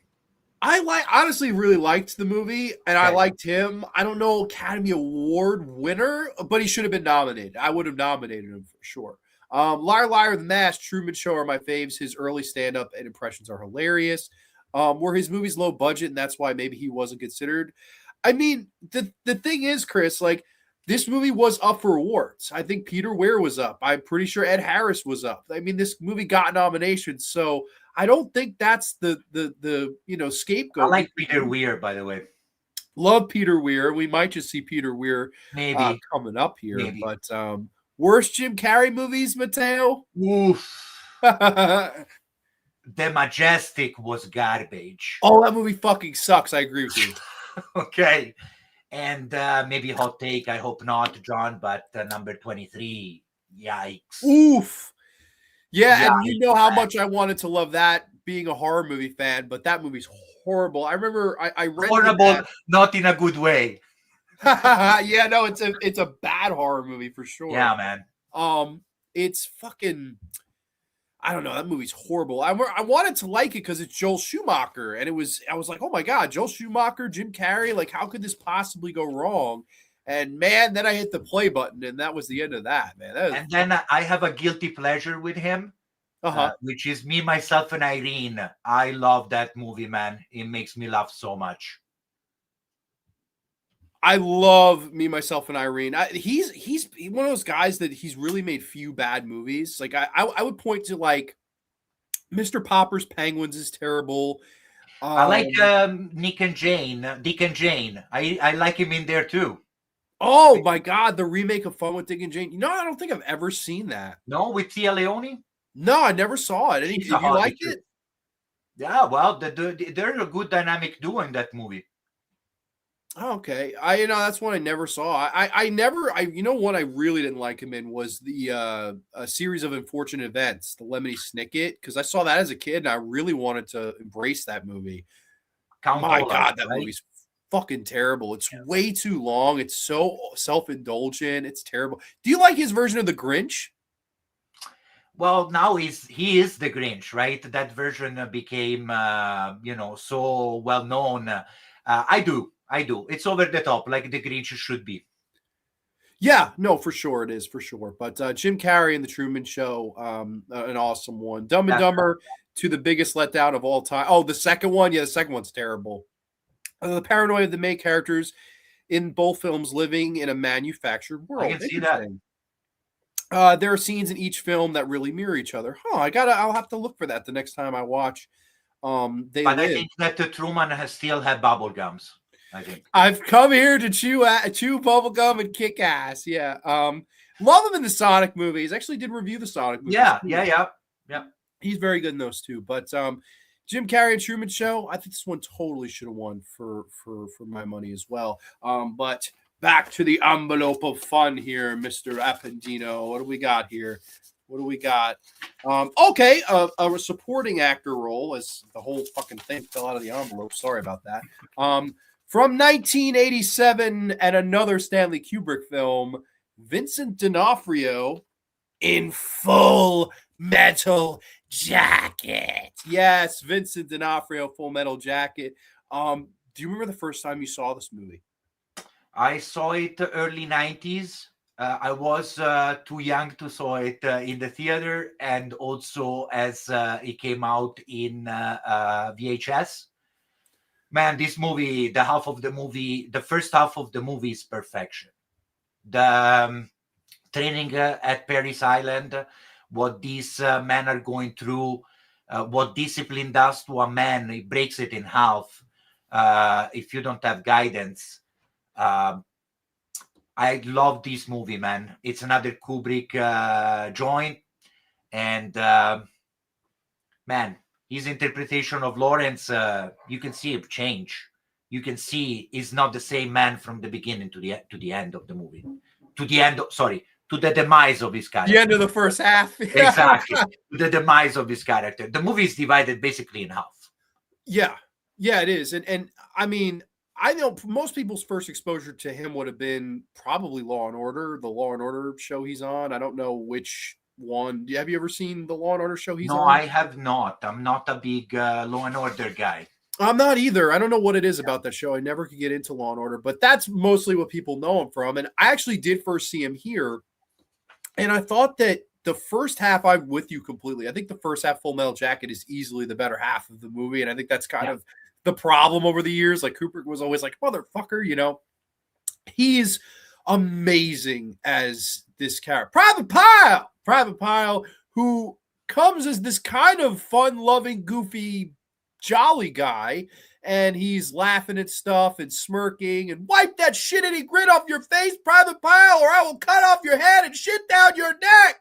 The whole, Arlie Ermy cutting promos on people. Exactly. And it's that to start with, right? It's all fun and games to start with until he starts getting in trouble, right? Until he's humiliated, until he is forced to eat a jelly donut while all the other people are doing push-ups. And we watch as the humiliation drives this man to insanity and the brink. And I use this shot in particular. Yeah. That's the face of a man where the lights are on, but there is truly nobody home anymore. Correct, man. This, that explains like the character. We watch him lose himself in this environment. And listen, I would totally too. I could never handle an environment like that. Me neither. I didn't do any military training in my life, so I would have problems saying yes, sir. That's Yeah, me neither, but my hat's off to anyone. I don't have a hat on, but if I did, it would come off because I could not deal with abuse like that. I think I would flip out, kind of like this. The scene that breaks me is when he's laying down for bed and they decide to beat him with the bars of soap. Yeah. Like, holy shit, man. What did you think of that scene? That happened, by the way. Like, it's a kind of bullyism that happened in military like places, right? It was known. I wasn't expecting it. I The group dynamic, man, it's a bad thing. The pack, like, when there's a pack and you are against the pack, that's what's going to happen. At the same time, you see during the movie, you don't want to justify them, but you see how much the rest of the platoon, it's getting in trouble because of Pyle. Right. And speaking of Private Pyle, I told you, but in Italian, when they did this movie, due to no success of Gomer Pyle, the show being in Italy, they couldn't name him Gomer Pyle. So in Italy, they give him the lovely name of Palla di Lardo, which means ball of lard, which is fat. So that's the nickname that he gets in the Italian translation. Do we want to talk about the moment of his demise? That scene, that speech, it's just that one would be Oscar worthy for me. Oh, dude, please be my guest, man. And like, what do you think of that scene? Because it's iconic. It's really, to me, the poster child for this movie. And in fact, you hear him say the title of the movie. Yes. And he's a machine now, right? He's not a man anymore. He's just a machine, a killing machine. That's what they want. That's what they say at the beginning. The rifle is more important than everything else. This is my rifle, right? There's a lot like that, but this is mine. At the end, he completely breaks, and you can see it in his eyes when he's lighted by just by the torch of Private Joker. You can see that is a hunting scene. When that light hits his face and you see his face in the dark, that's some shit is gonna hit the fan. You do. And I love that Arlie Ermy comes in and starts to berate him more. Like, wouldn't you read the room there and not be Mr. Drill Sergeant for 5 minutes? The guy's got a gun. And he's like, did mom and daddy not love you enough to? He starts screaming at him, and you're like, what did you fucking think, my guy? And but that's how he is. That's how he is. I guess so. I never got, like, I was like, man, like, wouldn't in that special occasion maybe should have shut the fuck up, but of course he doesn't, and meets his ultimate demise. But I think what Kubrick captures in the first half of that movie, and why I think so many people gravitate towards it as opposed to the second half, is the trauma of that environment, right? Is this somebody that's actually killed by the trauma of it, right? He is ended up killing by his own gunshot, but he was already dead before any of that happened. I think that's the greatness of the performance. We watch Holly Jolly slowly demise over the first half of the picture to that point of lights on, nobody's home. I'm basically dead in a body that's still moving. I think that is a masterclass of psychological and physical transformation, of vulnerability and frustration. I would say to the final demise, to the breakdown, to final meltdown that is the end. Yeah, I'm with that wholeheartedly. Did you think of any bad Vincent D'Onofrio? I know bad Vincent D'Onofrio movies, but like I couldn't say any because he directed a terrible horror film called Don't Go in the Woods, which I recommend no one ever goes to look and see because it's fucking horrible. Don't ever do it. Don't do it to yourself. Don't go in the woods, and don't watch Don't Go in the Woods. Those are the only two things. Everything else. I have to be honest. I love him as Orson Welles in Ed Wood, and that's right. Right, I love that little role there, and I don't know if you're into comics, but I like it as Kingpin in the new Daredevil Born Again. I haven't seen that show. I've heard it's fantastic, but I think he would kill the Kingpin role. Like, that's really exciting to hear that he's so good in that. I've got to check that show out. It just eluded me for so long. I think like he showed up in one of the bad Ring sequels. He's in, I think it's called Rings, and he's a blind man who assaulted Samara, and Samara fucking kills his ass. And oh my God, horrible. Like, he's definitely he's one of those guys that I think maybe should have had a better career than he did. But unfortunately, I think could have gotten an Oscar here. Like I think he should have won. Oh, and listen, John, he went like that year, and me and you, we talk about this movie in the De Palma Spotlight. Sean Connery won for that movie for that role of Malone in The Untouchable that year instead of Vincent. So I think that in this case we can say that Vincent D'Onofrio could have easily won because Malone Irish my ass, Scottish accent all the way, and that's a makeup Oscar. Sean Connery took home the Oscar instead of Vincent D'Onofrio. Sean Connery. Well, do you agree with me? What's that? Do you agree with me? Oh, I agree with you. Definitely. I would all for Vincent D'Onofrio. Vincent D'Onofrio had a lot harder job than Sean Connery did in The Untouchables for sure. I would maybe take the movie The Untouchables over. I don't know. Full Metal Jacket's fucking. That's quite something, eh? That's quite the battle. It is quite a battle. What ended up winning? Did The Untouchables win in '87? Ooh. Here, let me look it up.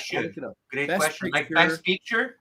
Best Picture, 1980s. I don't think it was The Untouchable. I would think so too, but I'm actually not sure. Let me see. Platoon, but no, this would have been technically 88, right? Because that's 88.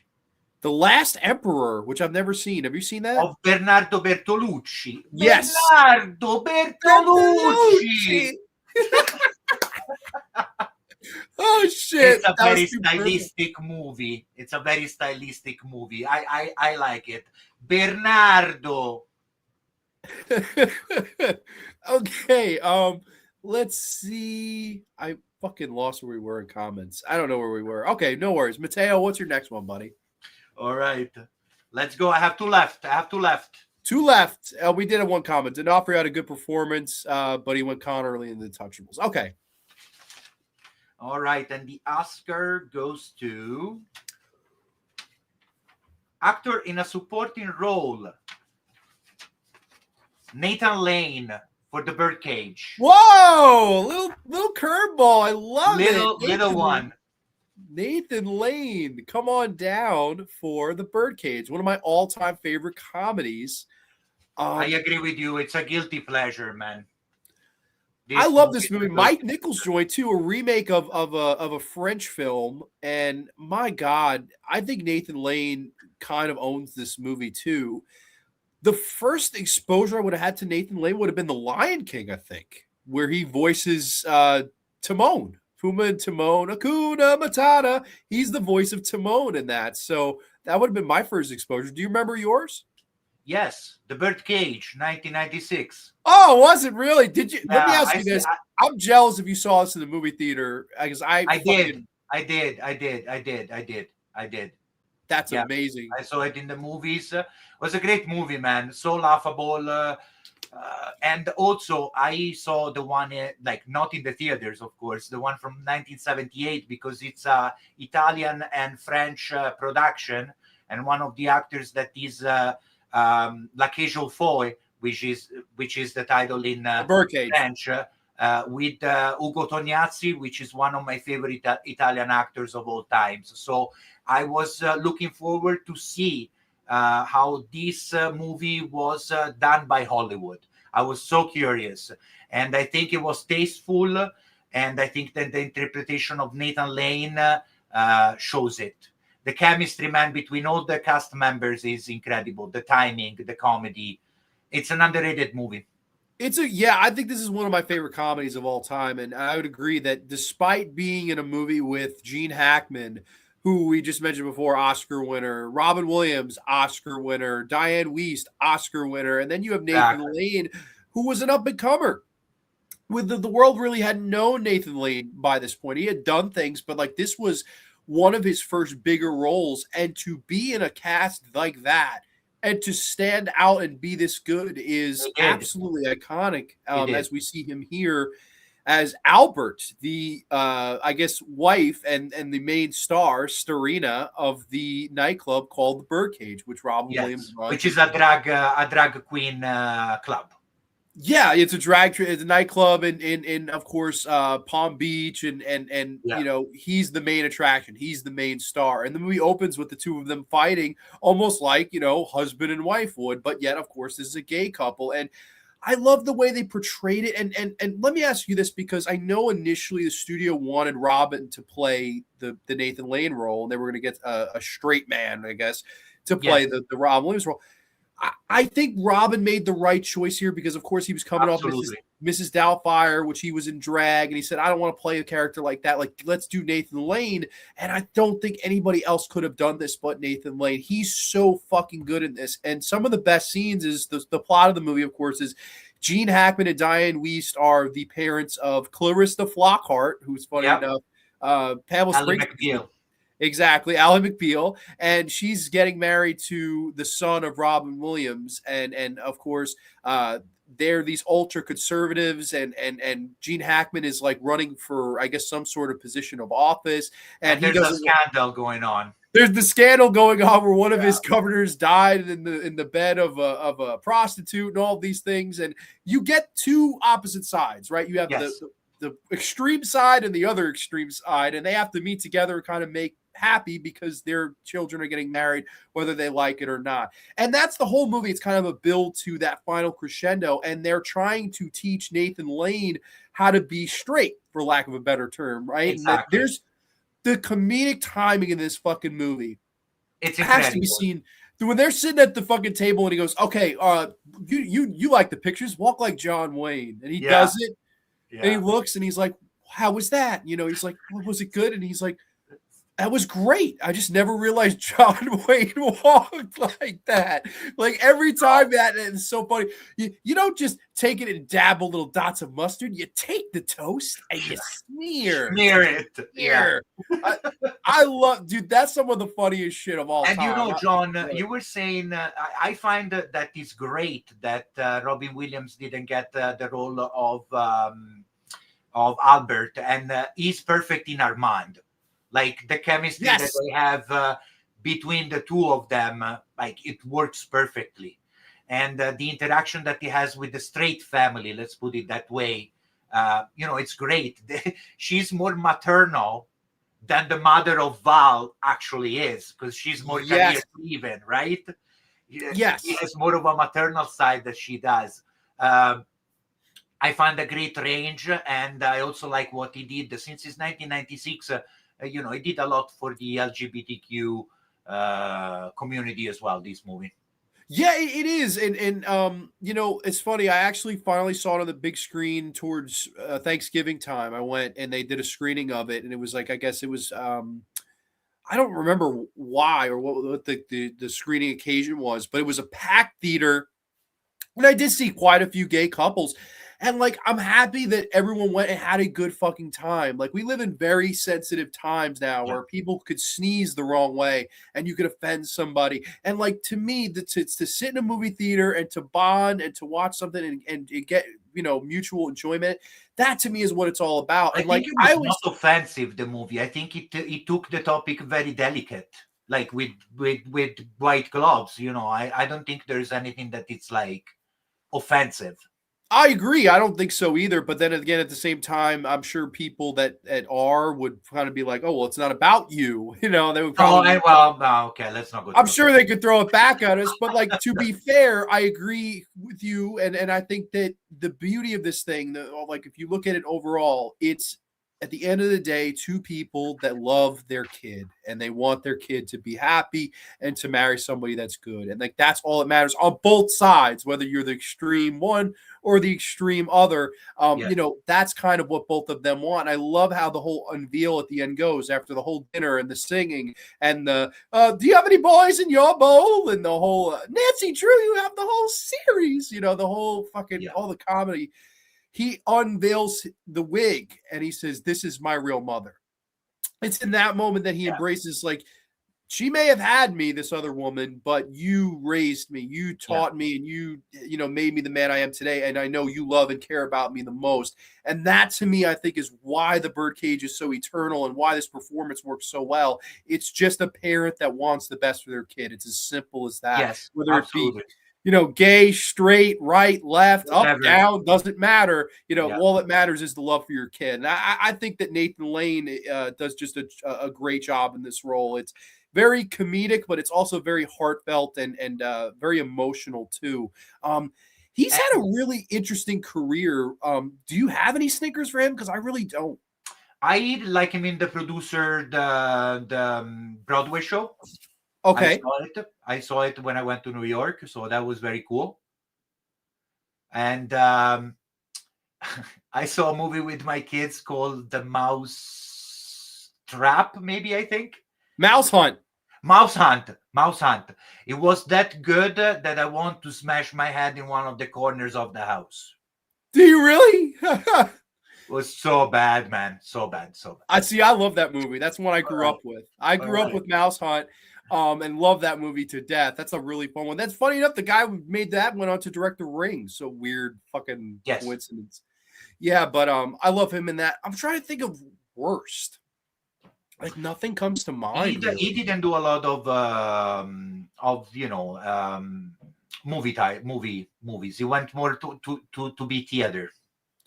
Right. Yeah, I believe so. Yeah. And he also, I think he did, he voiced the cat in Stuart Little. I remember that. He did. He did a ton of good voice acting stuff. Little is a cute movie, yeah. Yeah, he is. I like the first two Stuart Little movies. I don't know. I always really liked him. And our main man, Hugh Laurie, is the dad in the Stuart Little movies. Fun enough. And also, John, can we say that he could have won instead of Cuba Gooding Jr., Show Me the Money? Was that really what won over him? Yeah. Oh, man. Do you like Jerry Maguire? Yes, I do. Come on. I cannot lie. I did the first time I saw it, but that pisses me off. That's bullshit. The Cuba Gooding Jr. won over fucking. Me and my life, we have a soft spot for the movie. That's true. And the movie was not nominated for anything. I guess it wasn't. No. I would watch this 100 times over fucking Jerry Maguire, man. I would watch 3 Birdcage, 1 Jerry Maguire, 3 Birdcage, 1 Jerry Maguire. Amen to that, dude. I'm with that for sure. Nathan Lane, an absolute legend and a great pick by Matteo here. I love this pick. Very underrated actor. I would love to see him in so many more movies. I would too. I've got to see more with him. But next one, his co-star, an actor in a lead role. He was nominated in 1989. Did lose to Daniel Day-Lewis for My Left Foot. This is Robin Williams in Dead Poets Society. Yes, Robin Williams, Dead Poets Society. Do you remember the first time that you ever saw Robin Williams? Ooh, yes, but that really profiles me. Oh, does it? First time I watched it was in Mork and Mindy, man. Oh, Nanu. Yes. I love that show. Yes, I watched it the first time there, and he was completely nuts in there. Like he gave a new spin to comedy. And then I saw Good Morning Vietnam, and then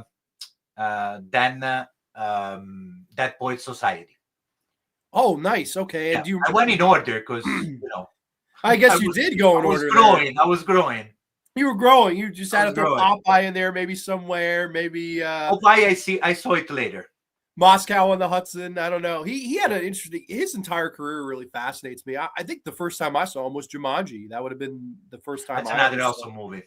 Another fun one that I grew up with. But as far as dramatic roles, as far as roles that I feel like he probably should have won an Academy Award for, this is the one right here. Is Dead Poets Society from 1989, and he plays the teacher John Keating, who is this brand new teacher to this very sophisticated and overly, I guess, proper school that you want to say, very, very strict, very no laugh and all work and all that stuff. And he kind of comes in there and changes the tone because he's Robin Williams. He's so full of life. He's so full of color. He's so off the walls. He's so zany. And he's this teacher that takes the students into the hallway and he kind of shows them kids that were there in their school, like in like the 1900s, right? He goes, look at them. He goes, they're not so much different from you. They're young. They have similar haircuts. They're full of hormones. He goes, they're fertilizer now. Now they're fertilizer. He says, but if you listen to them closely, you could hear what they were thinking. They were thinking, carpe diem, seize the day, gather ye rosebuds while you may. We watch as Robin Williams actually catch the moment. I'm sorry. It was translated bad from Latin. It's catch the moment. Oh, is it? Okay. It's not seize the day. Carpe diem means catch the moment. which, Okay, seize the moment, says okay. see, So yeah, I never knew that, so I'm an illiterate, Matteo. I appreciate no, it's you. okay. In Italy, we have to study Latin 3 years, so that's it. There you go. Okay, I never knew that, so I'm happy to learn something new, and I'll try to remember that. But I love the whole teach that he gives them, right? Of you have to value your life. You have to go out for what you love. You have to go out for what you dream, because you only get one spin around, and you got to make it count. And that's kind of the moral that he teaches them. And then, there's so many fun scenes in the classrooms, and he says words and ideas can change the world. It's amazing how he doesn't look at poetry as a subject. He looks at No, poetry as a passion. Poetry is not just something that you're being taught in school. Poetry is a way of life, and he kind of embodies that into his students, and they all kind of are inspired by it, and each go their own way as the film plays out. I love this movie. Like, I watch Dead Poets Society probably once a year. listen, I'm pretty sure you are the same as me. I'm a sucker for coming of age movies. Yes. And this one is one of my favorite. I think it's a big cast because it's in the school, but for being a big cast, we're not lost that much. We actually have like some very interesting subplots of the kids. How they Mr. Kidding affect their life, right? Inspire their life. At the same time, what I really like of the interpretation and the design of Kidding character is that he is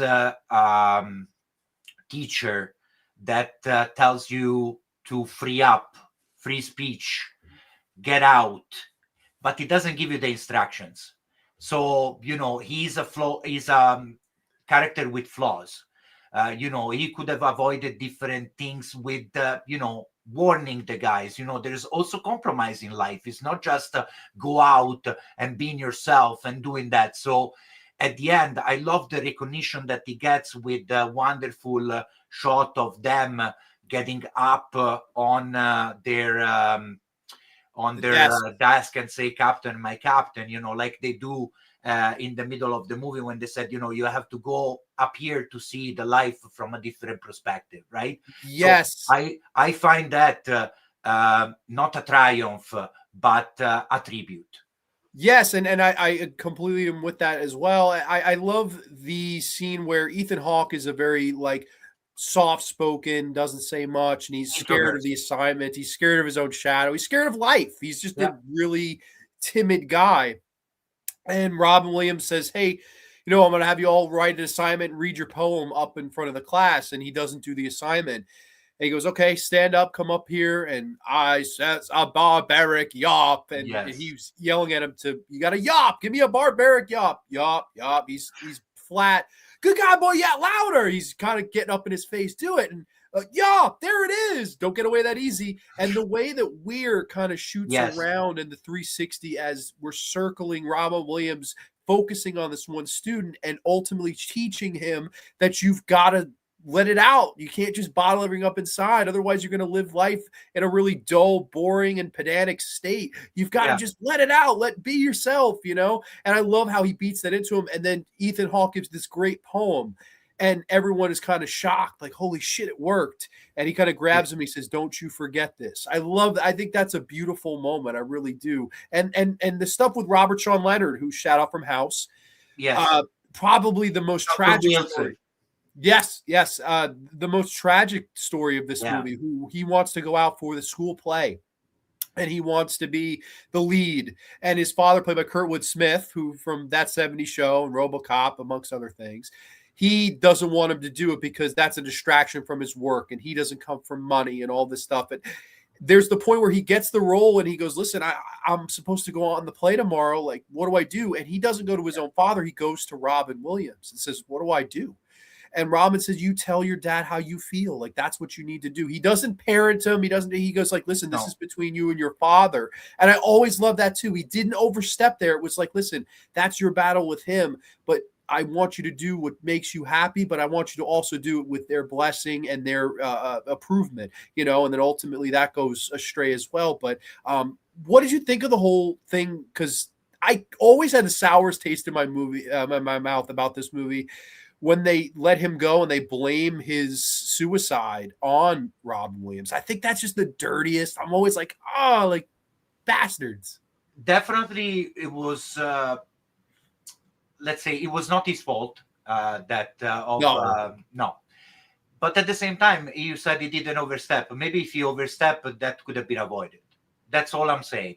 Sure. You know, if he would have given a different advice to the kid, to the student, and I think that would have helped him. And you know, let me ask you this. Now, like Robert Sean Lehrer's character, he's smart. He gets good grades. He's, you know, he's everything is going for him other than his father's trying to control him. He's trying to run his life. And then that to me is ultimately the decision by him when he decides to take his own life, is that he goes like, what is my life worth living if I can't live it the way I want and it makes me happy? I was so good out there. They gave me a standing ovation, hugs, cries, kisses, flowers, the whole 9 yards. What is life if we can't live it to the fullest? And that's a lesson that I feel like John Keating teaches him, but it's at the same time at the cost. So I see what you're saying completely, but like at the same time, I like that he taught him to live his whole life. It's such a weird thing. I feel like I'm wrong. It's like a wrong. I don't know. No, I'm just saying that, you know, I don't want to say that you are like on a cliff and Mr. Keating is giving you a push, but you know, we're close to that. I you know, live life in full. If you don't live it in full, is not life.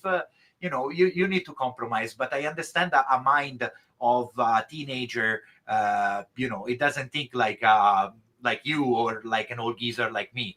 So it's all experience and compromise on how life is. And, you know, being impulsive, it's something that, you know, didn't help in this occasion. Did you see this movie at an age where you were around? I didn't understand anything when I saw it the first time. Okay, it went above my head. Yeah, I saw it like when I was 7, 8. Okay, fair enough. So yeah. I saw. I had an older brother. Sorry, John, of 5 years. Okay. Go ahead. So, like, you know, when he's 13, I'm 8. He watches movie for 13 years old, and like, you know, I am piggybacking. So I watched some movies that sometimes went over my head, but it was very good to watch it later in life and understand them in full.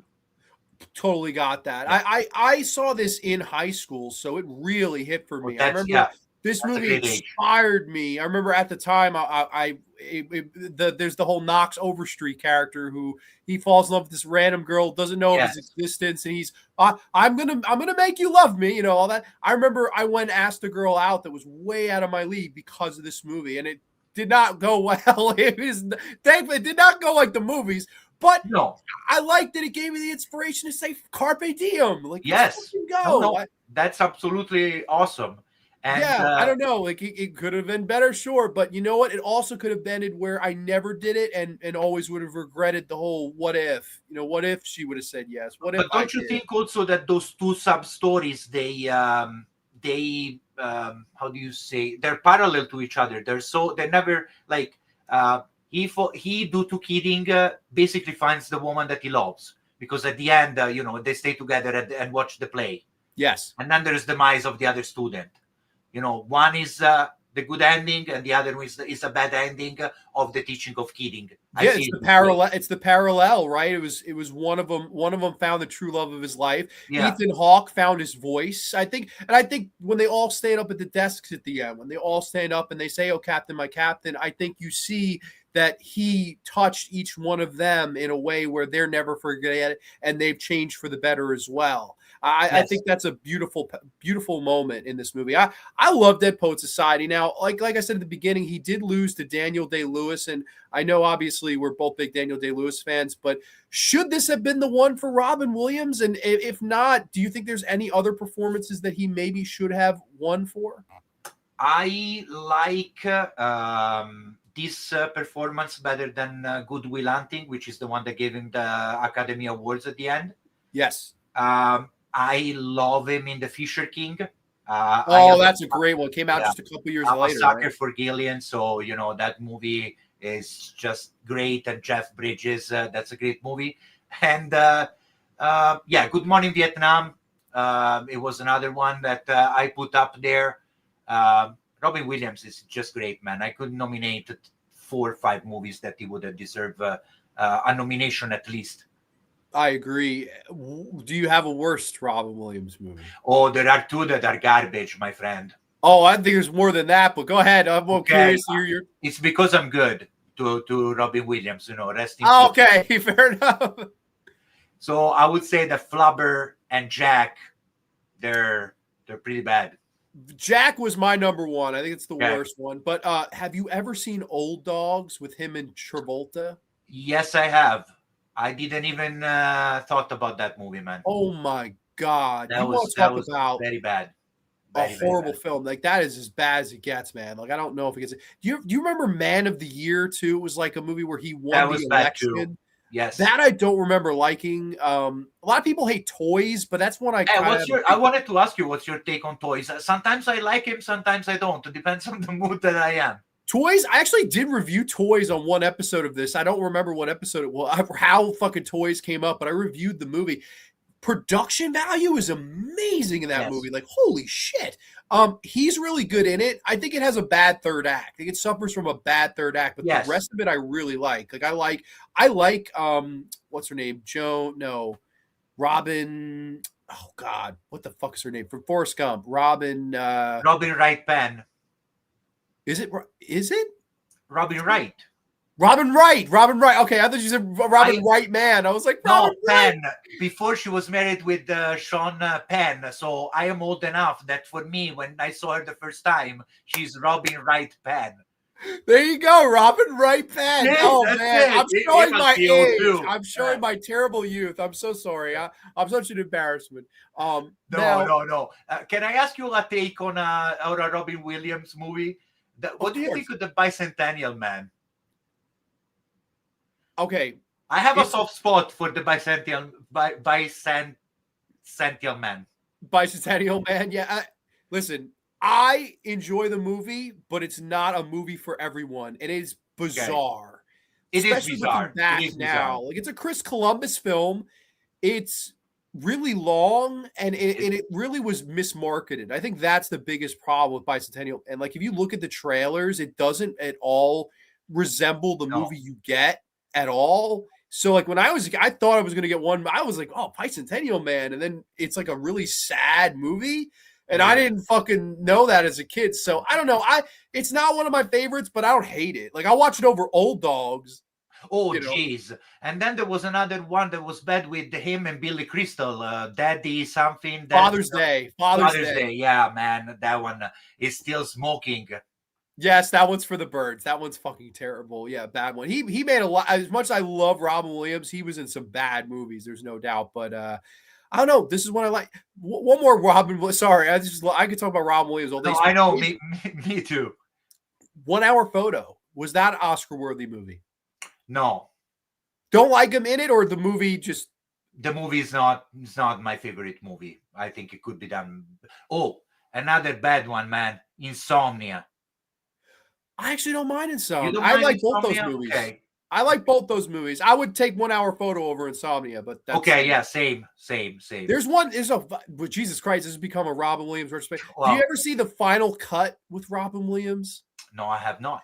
It's horrible. Don't watch it. Ryan? No. So it's a horrible movie. Don't watch it. He is this guy that basically they have this whole way where a person can relive their life. Like, it's after they die, but they can have a like whole thing in their head where it's the clips of their life, right? Like, he's a developer to put together reels to show off the best parts of people's lives. And then basically somebody gets involved and they try to kill him. And dude, it sounds okay, but sounds like Strange Days. I don't know if you're familiar with Strange Yes, I am familiar with Strange Days. You're on, and it's a very similar to also a Black Mirror episode as well. But yeah, it's not good at all, and it's Strange Days, good movies. If you have not watched it, guys, watch it. I second that. Completely. We got a couple people like a box of chocolates. Donovan's here. Yo, looking good. Thank you so much. Scuba Liver Days is in one of my favorites of all time. There Will Be Blood. Okay. Was that My Left Foot. Yes, he lost to him in My Left Foot. And a lot of people say that it should have been Morgan Freeman in Driving Miss Daisy, which I love Driving Miss Daisy. I love him too. Morgan Freeman's a great actor. I would have went Williams over both of them here, but that's a tough year. Those three guys being in the same category. Holy shit, man. I think wasn't Born on the 4th of July also in 1989? Like, holy shit. Probably That's was. another one that you could Probably say Tom Cruise could have got it. Like, holy shit. Yeah. Crazy. But good movie. Very good movie, yes. I guess we're both on our last ones, buddy, right? You got one more in there. What do you got? I got 1 second. Take your time. Drum roll. I even forgot what this was, John, just between us. Let's see. Oh, wow. Okay. We're going to talk for a little bit. Yes. Actor in a leading role, Denzel Washington for Malcolm X. Denzel for Malcolm X. There it is. Wow. This, I actually had not seen this in so many years, too, until this past week. And I watched it. It's a long movie. It's 3 hours and 21 minutes. So, yes, yeah. It is. I broke this up into 2 nights. I don't know if you rewatched it this week for the show, but I had to break it up into a couple nights. I couldn't do three.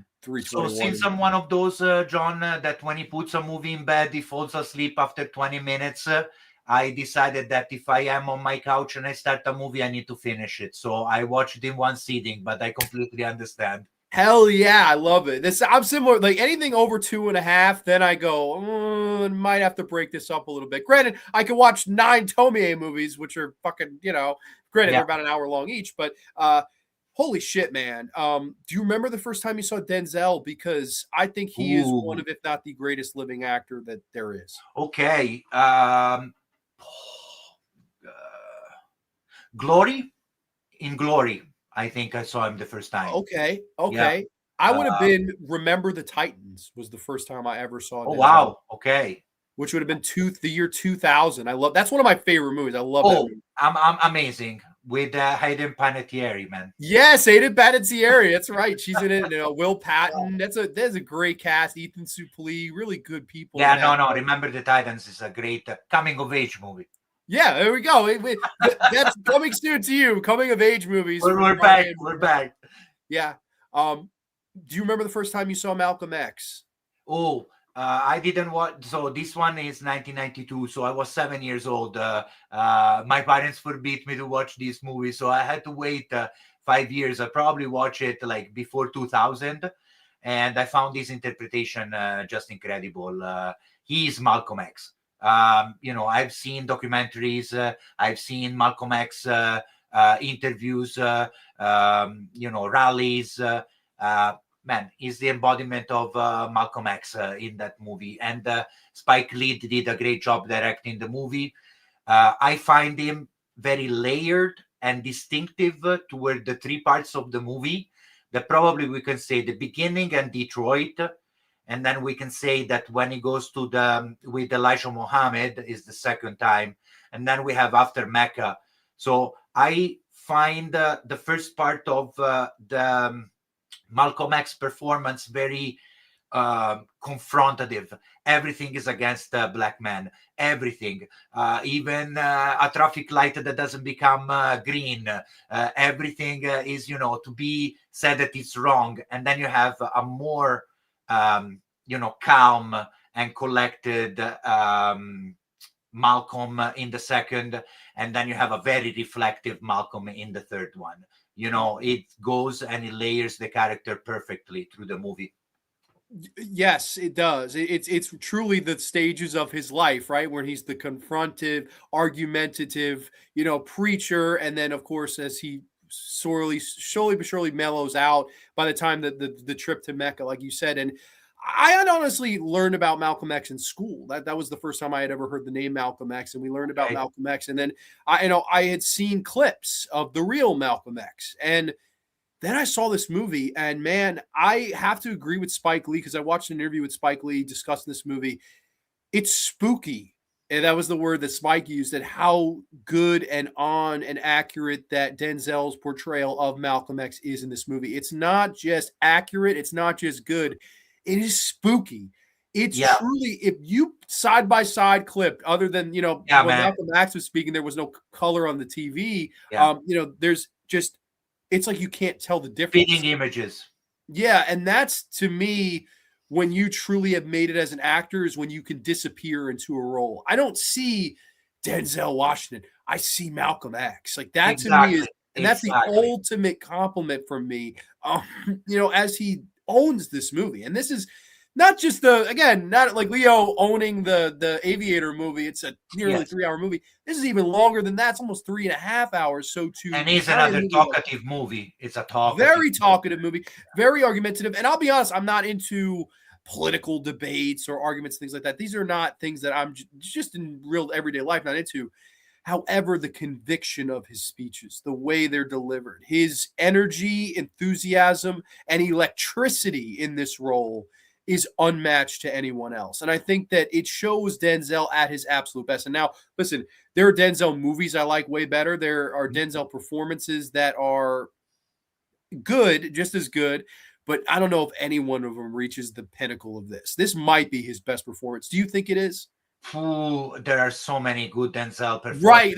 I don't want to speak it's too like soon, it's like Leo. Like for me, it's like him and Leo. It's like talking like same kind of actors, man. Tom Hanks. Like we're talking about the top of the top. The bar. We're talking about the bar. They set the bar. Right? We are the bar. We are the bar. Exactly.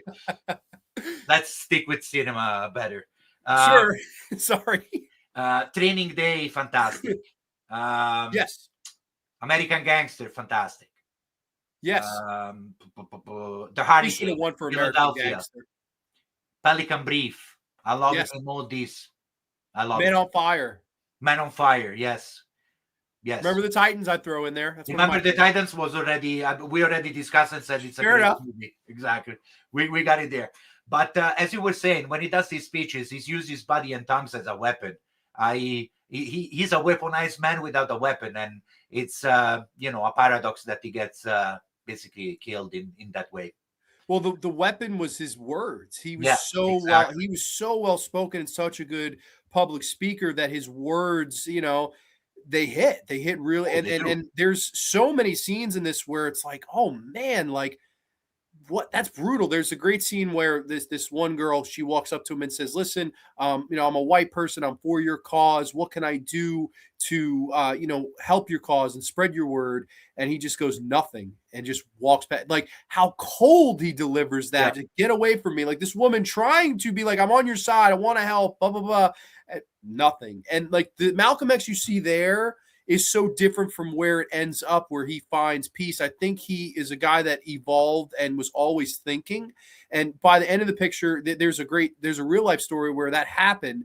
And Malcolm X, after that trip to Mecca, he said, I wish I could redo that interaction, where he said he wishes he hadn't just said nothing and been so cold to this person who was for him and trying to help his cause. But that's, again, we're people, man. Ain't nobody perfect, right? There's not and I think that he captures that so well. It's like the different phases and different stages of his life, and they're so well delivered. Exactly, they're so well done. And the movie is operatic, man, and it's great storytelling and bold colors. The only defect or weakness that I find to Malcolm X is that it's a very manly movie. There's not development of any female character in the movie, which I find maybe a little weak. I mean, what did you think of Angela Bassett in the film? I find it she's there, man, but like no more than that. Like everything, it's on the Elijah Muhammad and Malcolm, right? Yes, I mean, I'm trying to think about it now. You're right. I mean, especially the women at the beginning, right? The blonde woman he's with for a while, like that. Like, she's literally just one-dimensional blonde lady. Granted, that's all she's really there to be, but. You're right. Yeah, they like. I love Angela Bassett as an actress. I think she's great. And yeah, she could have been utilized more. But I mean, we got to address the elephant in the room here. Yeah. Him not winning the Oscar. They gave it to Al Pacino for Scent of a Woman, which is, again, I love Al Pacino. I mean, we've talked about Scarface. We love us some Al Pacino. Right. I don't know, man. Like, it feels like, and I know I've heard Spike say this, and we talked about makeup, right? Makeup Oscars. Yeah. This is the big glaring one in the history of probably of the award show, that they had not given it to him for The Godfather 1 and 2. They had not given it for him all these great movies, and they make up their call here, and he wins it over Denzel. Is this the greatest Oscar snub between two people that were actually nominated for the award, in your opinion? In my opinion, yes. I would agree so too. I think there are bigger ones where people weren't nominated at all. I think Jim Carrey not being nominated is I would protest if I could. But yeah. I love the performance of Al Pacino as Colonel Slayer in Scent of a Woman, which, by the way, I think it's a ripoff of the Dead Poets Society, but that's a different story. I think that Al Pacino did so many other performances that are better than Scent of a Woman, and it would have deserved even Serpico, Dog Day Afternoon, The Godfather 1 and 2. There are so many great performances. This one would have gone to Denzel, but I think that the Academy thought it was too green. That's my guess. Well, and what's funny is, Matteo, is they actually had given him an Oscar just a few years earlier for a supporting role. In Glory. He had already won an Oscar for Glory in 1989, I want to say. Yeah.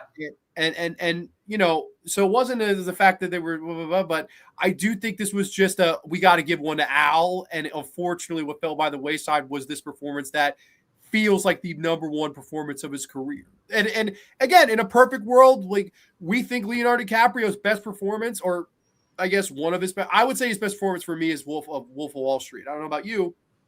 That's my number one.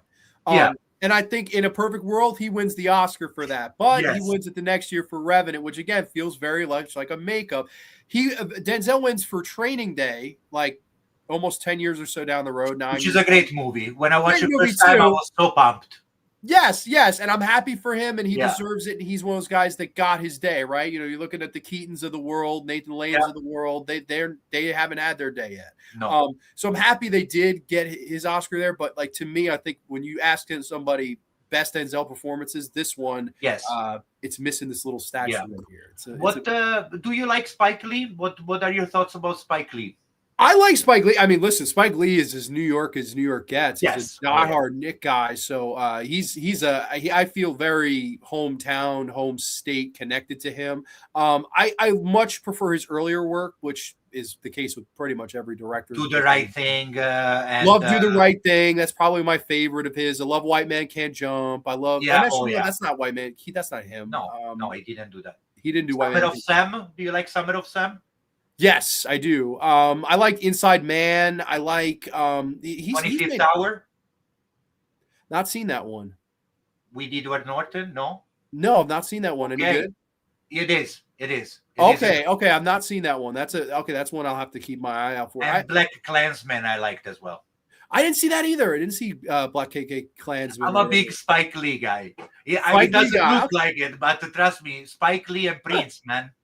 No, he's awesome. I watched a great interview he did about Malcolm X. It was like an hour-long interview after I watched the movie. So I definitely did my Malcolm X prep. After I watched the movie, I watched some Malcolm X interviews. It stimulates, man. It's like, let me see what's going on, right? Yeah. It hits home for that way. But yeah, I think Spike, this is one of Spike's best films for sure. Yes. It's great. It's a long one. I would lean towards Do the Right Thing as my favorite, but it's definitely something to run home about. Really, really good movie. If I'll tell you some bad ones of Denzel, can you tell me if you? I couldn't. There's another actor. I could not name you a bad movie. I couldn't even think. You know what? The only one that comes to mind is called Unstoppable, and it's him. Yes. I hate that movie, and then people love it. No. You're with me? I'm with you 100%. Okay. Yeah. Do you like Flight? I never saw it. Never saw Flight. Okay. I don't watch it. I don't think don't watch it. Also in Deja Vu, I didn't like him at all. That I did see, but I forgot. You forgot the movie, John. It's probably bad. You know what's funny is I saw the Taken of Pelham 1, 2, 3 remake with him and Travolta, and I thought I would hate it because I love the original so much. It was pretty good. Yeah, it was really good. I remember watching that. I was like, "Holy shit!" Like this is pretty fucking. It was done pretty well.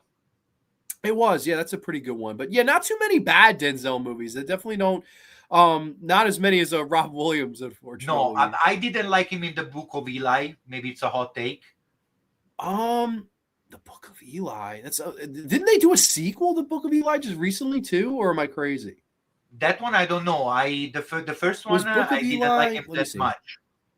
And even John Q is not my favorite movie. Oh, they did a book. Okay, it was a second book. Book of Eli 2 was a book. Have you And seen then, John okay, Q, there's John? teasers and stuff. So yes, I have seen John Q. John Q. Yeah, no, definitely Okay. not one of my faves. So we either. found one. I don't One know. that We do, yes. Unstoppable is the main one. Like, I hate that movie. Chris Pine. It's just literally like Stop the Train. The movie. It's so shitty. I hate that fucking movie. But as we said, he sets the bar, man. Like, come on, Denzel. Yes, absolutely, icon. But I have my last one here. We finished drum with a roll, good please. actor. That's good. Yeah. Right here. The last one for Best Supporting Actor, Val Kilmer in Tombstone. Yes. I will be your Huckleberry. You look simply ravishing tonight, Mr. Appendino. First time you saw Val Kilmer? Oh, wow. What do you think? Oh, Jesus. I'm gonna go with I'll go with. Let me go with a weird one. Let me go with Tombstone. No. I saw it first in Top Gun. Come on. Okay, Top Gun. I was gonna go early. I was gonna say Real Genius. I was gonna say Real Genius and hit the brakes. Oh, maybe no. Top Gun is for sure. I was thinking about Secret. What is it? Top Secret. Top Secret. But no, the first one was Top Gun. Man, Val Kilmer doesn't get enough credit, John. You did a spotlight of the actor. The actor has so many great performances, and Tombstone, on my opinion, is his best. I agree with you. Even better than Jim Morrison. I know that people were gonna say, "Oh, his performance in Oliver Stone, The Doors, is the best." For me here, well, look at the swagger, man. I can feel the swagger from the screen. Yes, man. Yeah, I feel amazing it too. Chemistry. Yeah. And great interpretation and a great movie of Law Against Chaos. Yes, no, completely agree with that. And I think that there's something about Val Kilmer that I've always liked. And again, first one for me would have been Batman Forever. It was the first time I ever saw Val Kilmer. And this is his best performance. I agree. I would say leading performance is The Doors, Jim Morrison, Oliver Stone. Yes. But best performance, we go right here. We don't look any further than Tombstone. I'm with you. The ensemble, again, I mean, that's one thing that's kind of been a theme of the night is so many great ensemble casts.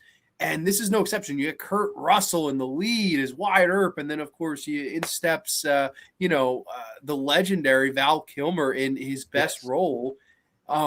Just amazing swagger. I agree with you. And I love how this is a man that, of course, is he's dying, right? He has this terrible disease. I think it's tuberculosis or something like that. Yeah. He has tuberculosis and he's dying slowly. And we're introducing his character and he's just so charming. There's something about him, right? He has this kind of nice sophistication to him and the way he compliments a woman and the way he drinks and the Southern accent, the way he talks. And there's a cool interview. I don't know if you've ever seen the interview where he's talking about how he learned that accent.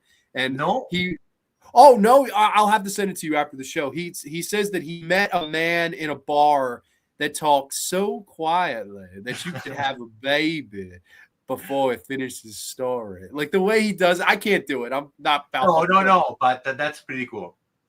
Oh, it's a great story. I'll send it to you. Please remind me. And the way he took and interpreted that, like the way to talk and then to put it into, Doc Holliday, it's amazing. It's so fucking good, man. He's so good in this role. And like, he's sort of the heart of the movie. I don't think this movie is half as good without Val Kilmer. What do you think? This is probably like it's a big one, but his performance is so great that he makes an actor that me and you love, which is Kurt Russell, feel the sidekick. Like Kurt Russell feels like the sidekick, and Val is actually the protagonist. That's how good his performance is. And it is. It's like he took a back seat almost. It's weird. Yeah, his deliveries, like they're done with precision. Like nothing is left behind, and screen presence. It's Val is at his best. He is, and I love the whole loyalty thing with his character. The whole "I'll be your Huckleberry," and that's something that everyone remembers. Yes, like this movie came out like 30 plus years ago. I think 35 years ago in another year. And it's still like iconic. It's still that whole line is so fucking like memorable, and so is his performance in this movie, again, as a dying man, as a guy that's like he's slowly but surely kind of fading away. I love too towards the end, him and Russell, they playing a game together, and Russell's like, what happened? You finally lost your way? Well, he's this guy never loses. He gambles, never loses, plays cards, never loses, all this stuff. And then finally he kind of he's like, I was letting you win the whole time. Like, I love that. Every time I watch it, I smile. Like, that's so cool. He's on his deathbed. He was like, finally wanted to give one to old Wyatt Earp and just couldn't do it. He's like, all right, I got you. I was cheating. Like, yeah, I love that, man. I love this movie. You know, probably two of my favorite actors. Since it's the last movie we're gonna review tonight, man, I'm gonna go on a rant a little bit. How you cannot give the Oscar to Val Kilmer when it's Tommy Lee Jones in The Fugitive that wins it, man. That performance of Tommy Lee Jones is not even worth of a nomination, and this of Val Kilmer like didn't even win. Like, it's bullshit. He didn't even I don't even think he got a nomination, did he? I haven't checked, but it's just the winning. It's bullshit. Dude, it's a disgrace that he was not up for the award and didn't win it. I'm with you completely. I think it's a snub. And again, that's another actor that not a lot of people seem to like. It's funny, like when he it's not funny, but when he passed away, I was initially going to do a Leo spotlight that week, and then people were like, no, like do Val, or people telling me to do Val. So there was also a lot of people who are like, stick with Leo, like don't fucking do one on that. I was like, why? Like, it seemed like he was an actor that was really disliked. I remember, you hear all these terrible stories of people that worked with him and stuff like that, and like that stuff I can't attest to. I wasn't there, but as far as his talent, I mean, he's great. You introduced me to Kiss Kiss Bang Bang, which is a great. That was another great performance. Great performance in that. I think he's good in so many freaking movies. And like, I don't know, I don't get. Do you think this is a guy that maybe the Academy just didn't see potential? Because he was not nominated as Jim Morrison in The Doors either. And I would say that's his top two performances, and he was not even nominated. I think it was not. Val Kilmer for them maybe didn't scream Hollywood. They didn't want him to be the poster boy. Maybe that's my take on it. Yeah, I don't know. I don't know either. It's like, I don't get what their, I guess, grudge was against him, because I think he was just such a good talent. He was such a unique actor, and like he could do behind the scenes. There's something that we don't know. Yeah, behind the scenes, he was not well liked. I wonder if that plays into it, because he had an ego of, we don't like this guy. A lot of people did not like working with him, and that's a shame. But like, I wonder if maybe it was the politics of something like that got in the way. Yeah. So we'll never know. But you know what? Another movie that he was in, and it's another guilty pleasure of me and my wife, like Jerry Maguire, is The Saint. I really like that movie. Yes. No, I do too. Top Gun, first time I saw Val Kilmer. Tombstone is a star-studded cast. Absolutely. Yeah, Tombstone is an awesome cast. Let's see. He was awesome in The Doors. Yeah, absolutely agree. He seems like a caricature in The Doors too dead on. See, I think he's great as Jim Morrison. Yeah, he's great. Yeah, I think that's a great role. I don't think he was nominated for Craziness. I don't think he was nominated. Craziness. Tombstone is the shit. Love Huckleberry. I will be your Huckleberry. Yeah, man. So fucking good, man. Never gets old. That. I don't know. One last question before I know this has been a fun time. We've named 10 actors. That was fast. Always, my friend. If you had to pick one of these 10 performances. Ooh. Okay. For what it represents to me, for how many times I've seen this movie, I'll give the Oscar to Malcolm McDowell. Hell yeah, I like that. I really like Yeah, that. man, I think he really deserves it. That movie, yeah, It's weird. It's weird. Like I would say best would be Denzel, but if I had to say favorite, I would say probably Jim Carrey in The Truman Show. Like that's probably my favorite of That's this. a good pick as well. But Yeah, it's like picking your kids. Like yeah, it's and like they're all. I'll have all 10 yeah. of them. Like I don't know. Like it's. I'll say this too. Like in closing, it's sad that some of these guys. Like I don't think Michael Keaton will ever win an Oscar. That sucks. Like that Michael Keaton should have won an Oscar at some point, and Jim Carrey should have won an Oscar at some point. Like Definitely. Val Kilmer is gone. He'll never win an Oscar. That's so shitty to me. Like no, I agree. Vincent D'Onofrio, I don't think is never gonna win again. Like he's never gonna win. No, definitely not. Like there's ones that even though they're still alive, like it just doesn't feel like that'll ever happen. Again, never say never, but at the same time, I wish to God that maybe they did. But that's the fun of the show. They've won a memorial Oscar on Grande's Graveyard. I'm sure they will never find out about that, but I hope somehow in some weird parallel world it does get that. Exactly. Somehow they will know. I hope so. But dude, man, this was a lot of fun. I want to thank you for thinking of this idea and coming on the show. It's always a pleasure to talk with you, man. And I know you got a big vacation coming up, so I'm excited that you took a night away from, I'm sure, planning and all that stuff, the preparation and shooting the breeze on some actors with me. It was a lot of fun. John, you and your community are amazing. Thursday nights are always fun nights for me. It's always great to tune in and listen to you talking and educating people. And I am honored to be a part of this community and to be on your show every once in a while. It's just great. Oh man, you're always more than welcome. It really, I appreciate it. This show is the reason I met and am friends with you. It's crazy. And we're like this, man. We always just shooting the breeze, talking about movies or wrestling or sports or life. Different interests, Yeah, we do. We are very similar interests, but it's always a pleasure to have you on here. And Haddonfield saying really great show, guys. Thank you so much. Grande McDowell's knocking on your door. McDowell.